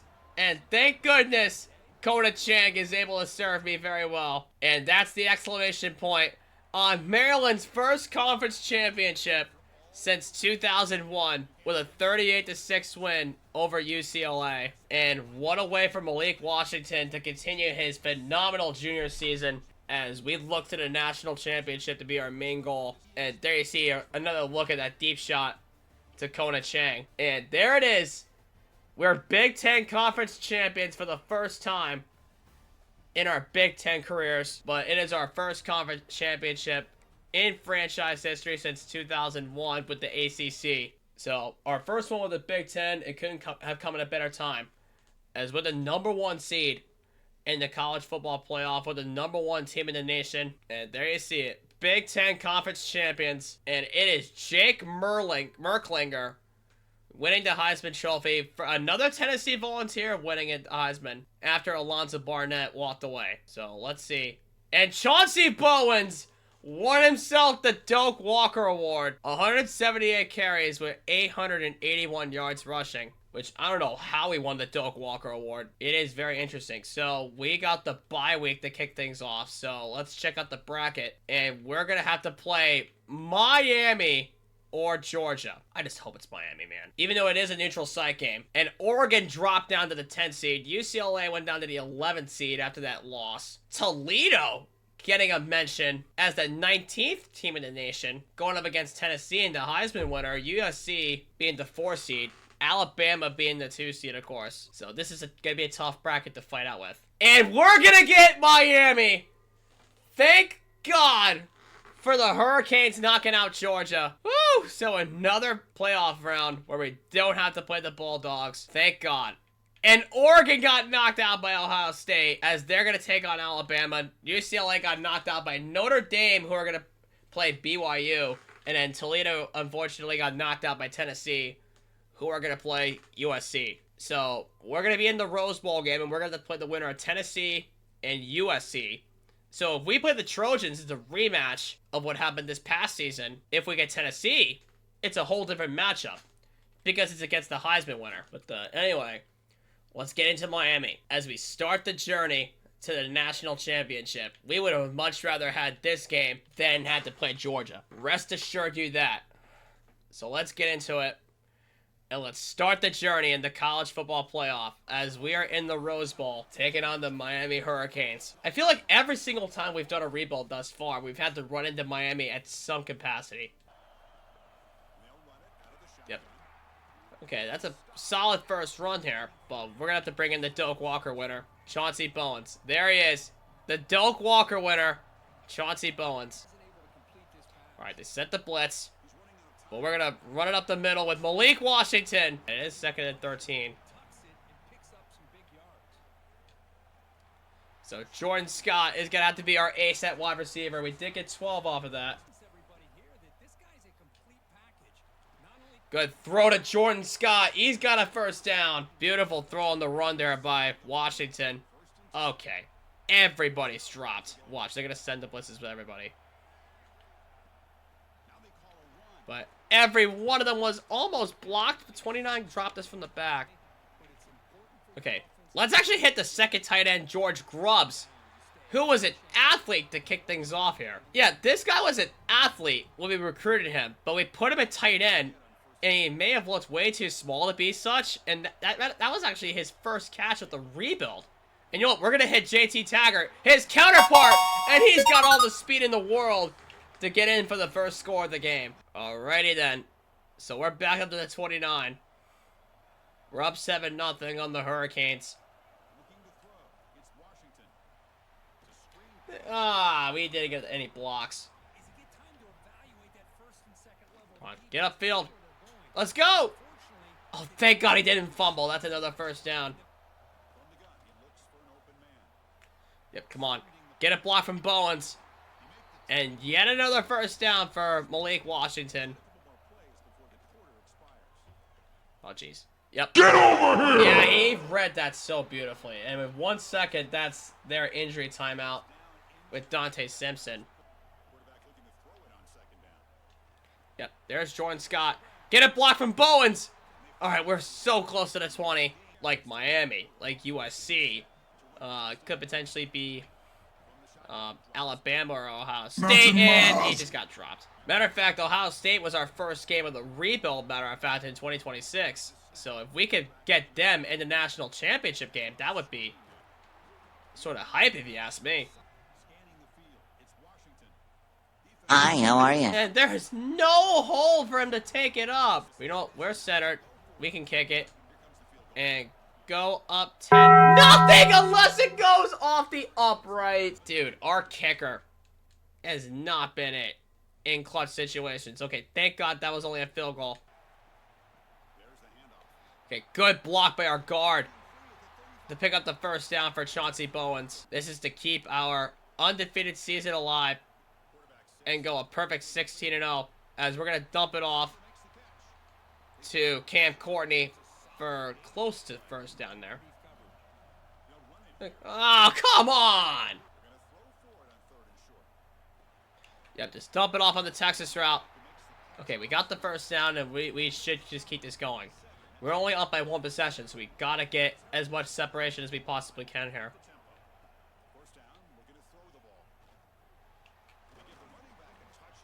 Alright, second down and 3.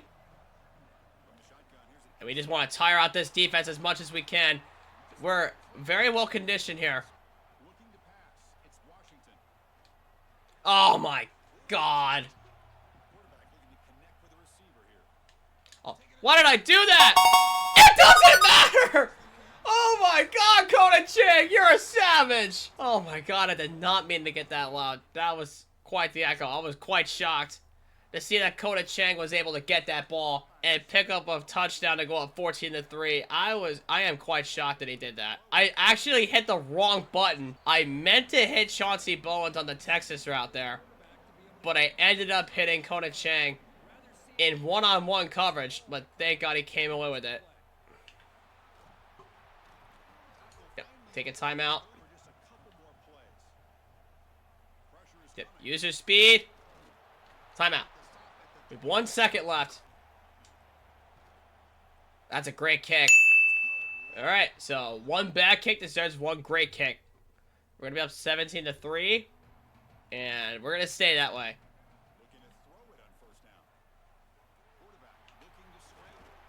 A beautiful run there by Washington. Okay, we were in between the block there, but thank God that Bowens was able to get out. Oh, brother, this guy stinks! Oh my God, I gotta stop doing that. I really thought I had an open running lane, but honestly, we got back to the line, so that should be the only good thing that concerns us right now. Okay, they only kicked the field goal, and we're up by 11. So all we gotta do now is just keep the ball on off. Oh my God, I hate that outside edge guy. We don't get a block, and he's tackling them every time. Over top the defense! Just don't drop it! Oh, what a way to power through Malik Washington. That's another first down. And you know what? Let it tick down to the 4th quarter. Okay. What a pancake block by 62. So we just got to keep it going here, guys. We're up by 11. We want to win we want to win Maryland a national championship. We need to keep this tempo going.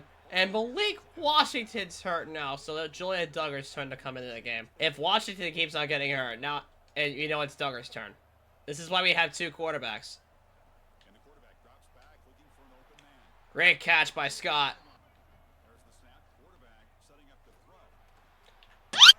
Oh, nice cut. Nice cut by Bowens. Come on. Get that!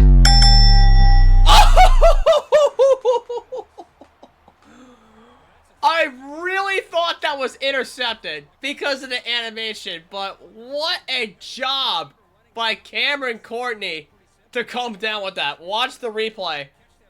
Duggar launches a perfect ball.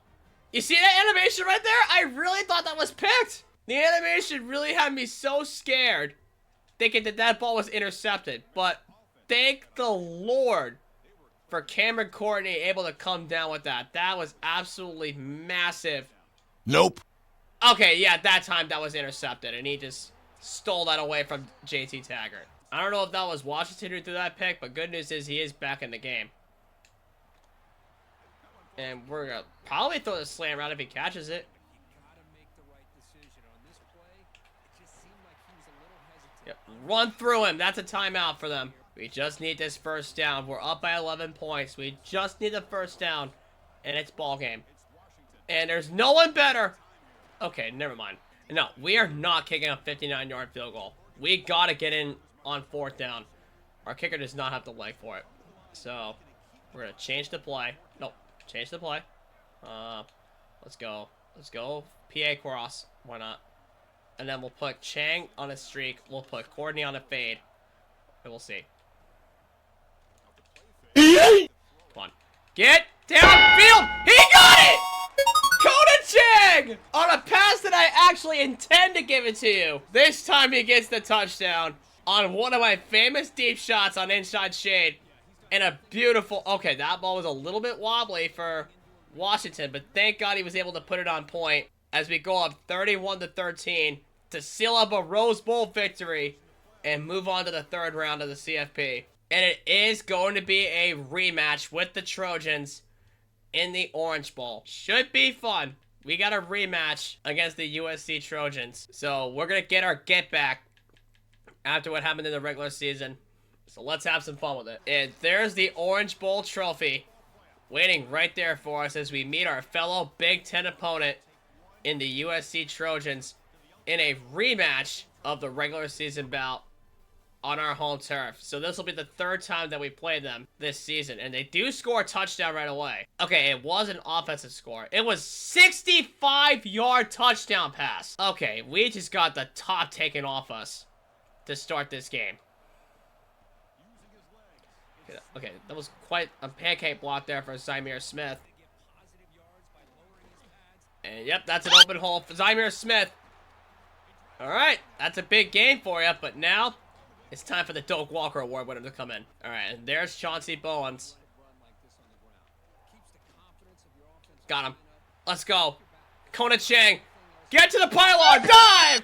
Touchdown! And we're going to tie this game right back up. And they gave it away this time around. Okay, they pulled some kind of stunt there. Because if we had the one-on-one matchups covered, we should have had way more than that. Okay, yeah, just give it off to Bowens. He's got the speed. He's got a first down. He's already got 60 yards receiving, 60 yards passing.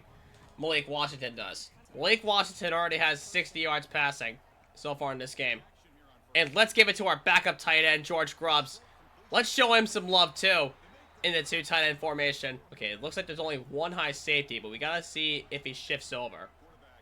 We'll have to drag in the Texas route in case we need a check down, but we'll see. Okay, he doesn't shift over. Come on. Get there! He got it! Let's go! Second TD for Kona Chang. And we're going to be up 14-7, and they're going to tie it right back up. Okay, I guess we're going to have to play flawless offense here against the Trojans. Okay, and that means not dropping your passes, George Grubbs.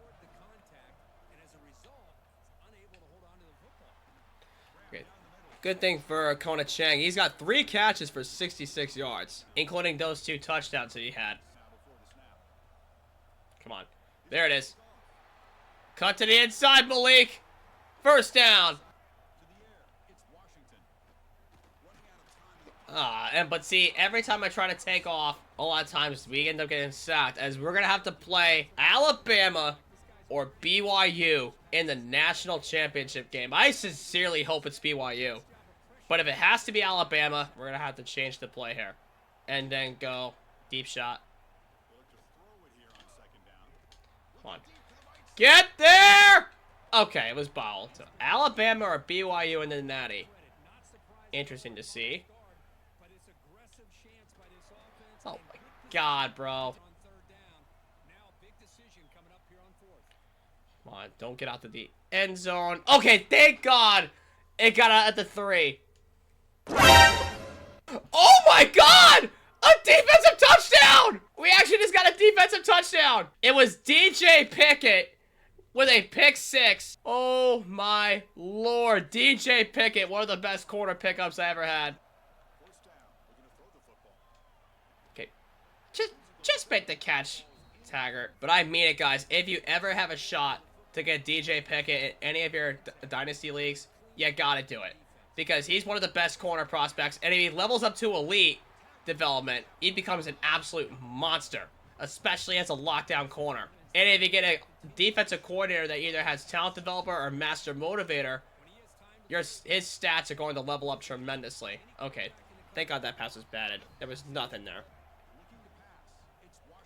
Yep. Jordan Scott. He got behind the defense. Come on, Jordan. Take it up.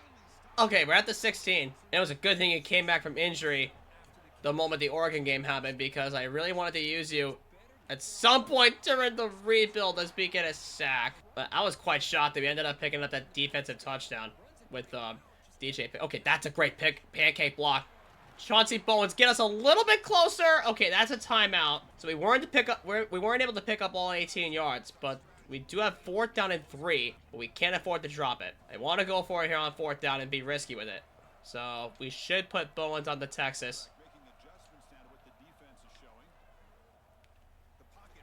Okay, oh, what a throw! And Kona Chang has another touchdown. That's his 3rd today. Wow, I had no idea that he was open. Thank God he was. As we're up 28-14, en route to the national championship game, quite possibly. Nope. No deep shot for him, but Malik Washington has all the running room in the world. No! Okay. God! I threw that under so much heat. That was a bad read, but that was no piece of good news as they just pulled to within 7. We cannot mess around here. We gotta play serious here. Why? Freaking deep safety. Always checking down to the deep shots. Like, they really do not want me to have a deep shot in this rebuild. They really don't. Okay, we'll go the PA read here. Okay, yeah. If that safety is just going to keep on dropping back to the deep shots, I might as well just keep on running it with Malik Washington and give him a lot more rushing attention. And, yep, there it is. Chauncey Bowens 1st down. See, if they're going to keep on covering the deep balls, we need to just play it short or just run it with Washington the entire way. Okay, they're played. Man, get rid of it. And Sayani's hurt. He's got to watch both high safeties. They're motioning out Bowens. Okay, both of them drop back, but there is a hole. Come on, Washington, get up. 1st down and more. Inside the 20. And we're up to the 17, and it resets our first set of downs. Ah. Oh, what a cut. What a cut by Malik Washington. And he's got 1st and goal. Come on, George Grubbs, hold on to it! Get off him! Oh, he's so close to his 1st score. Wide open on the flat. JT Taggart. Touchdown, Maryland. And they are going to keep on being so feisty from what it looks like. It's 35-28, and they have one extremely high deep safety. So we're not going to test that. We're just going to run it with Chauncey Bowens. Pick up as many first downs as we possibly can. And just take down as much clock. Yep. That's another open hole for Bowens. He's got another first down. And that's a timeout. Okay, that is Iverson Howard coming into the game, even though Bowens is hurt. And Iverson Howard has another first down, but freaking... Okay, so that fake USC timeout was supposedly an injury timeout. That's why. And that's why Iverson Howard came into the game. And that's why Chauncey Bowens got hurt. Because it was a fake timeout. There's a real timeout for them, though. I just don't know why this game does that to me sometimes with these fake timeouts. Like, I don't understand why. Another run for Washington, and another injury timeout! Like, just use your timeouts already! Get over here! Okay, never mind. Well, at least you used one of your timeouts. I mean, it was on first down, but it's alright, though. Oh, Jesus, get rid of it! Corner ball! Oh, he sailed it. It's fine. We'll go up by 10. We'll kick the field goal. Right down the pipe. We'll go up by 10. And we'll see what they do. And there's nothing they can do about it. We're going to move on to the national championship for the first time in program history with a 38-28 victory in the Orange Bowl over USC. And it is going to be Alabama 1v2 for the national championship. So it is going to be our toughest test of the entirety of this rebuild. This is going to be Malik Washington's toughest test as a Maryland Terrapin. It is going to be Alabama. They don't look too bad on paper, but as long as the team can hold themselves together, we can accomplish anything.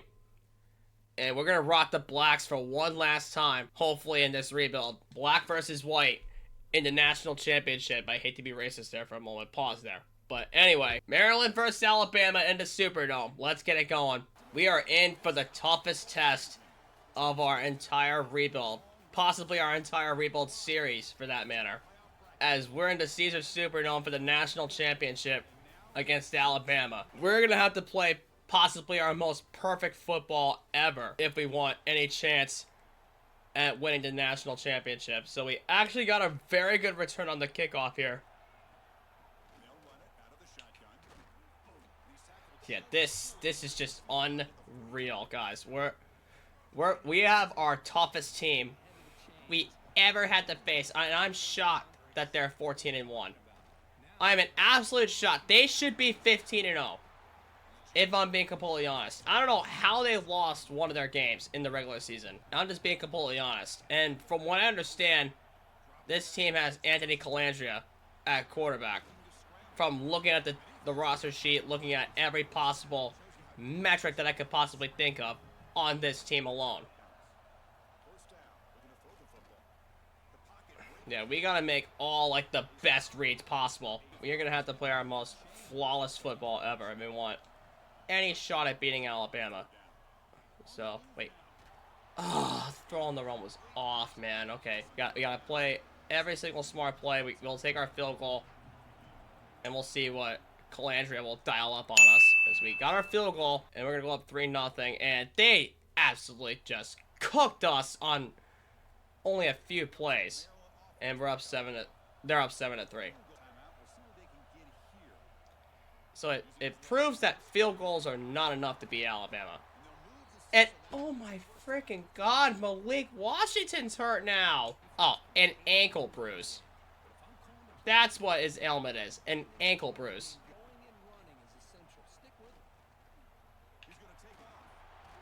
Wait, just don't fumble, Duggar. Yep, get up. Alright, you're a dual threat for a reason. And I get that I'm running the same play every time, but I really do want somebody to get open here on this play. And thank God it's Quincy Weeks. And he's got 2nd and 1. Yep, and JT Taggart's able to get around. He's got the first down at the 15. Not in my house. Oh, okay. The good news is that Malik Washington's back in the game.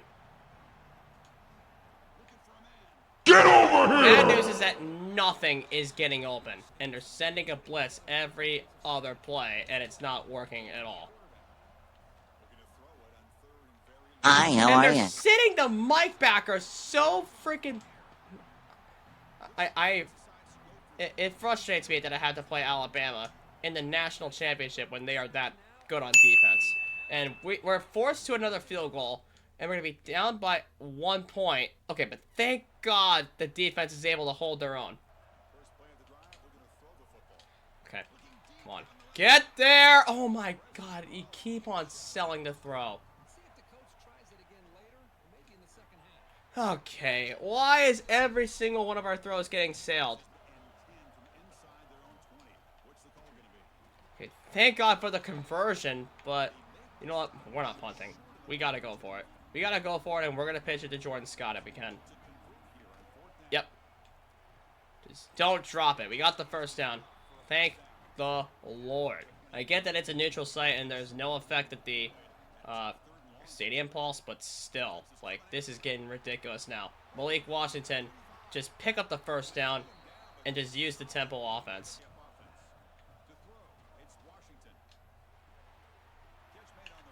Yep, and Cam Courtney has the first down, and again, keep the tempo going. We want to get as further upfield as we possibly can before the 2-minute warning. Yep, step up outside the pocket. Okay, that's the 2-minute warning, and it is going to be 2nd and 1. Okay, Jesus, yep, get upfield. Take the first down, and this is what happens a lot of times when our linemen get hurt. They send blitzes, and they take full advantage. Yeah, and they get to the outside edge. They get off the tackle when they know I'm stepping up in the pocket. Just drag me down from behind when I even get to the line. Like, it's that awful for us right now. Okay, thank God we have that wide open running lane. Okay, push forward! Alright, we got 9. Well, Malik Washington has a bad left elbow issue. I can see the wear and tear is starting to get to him. Come on.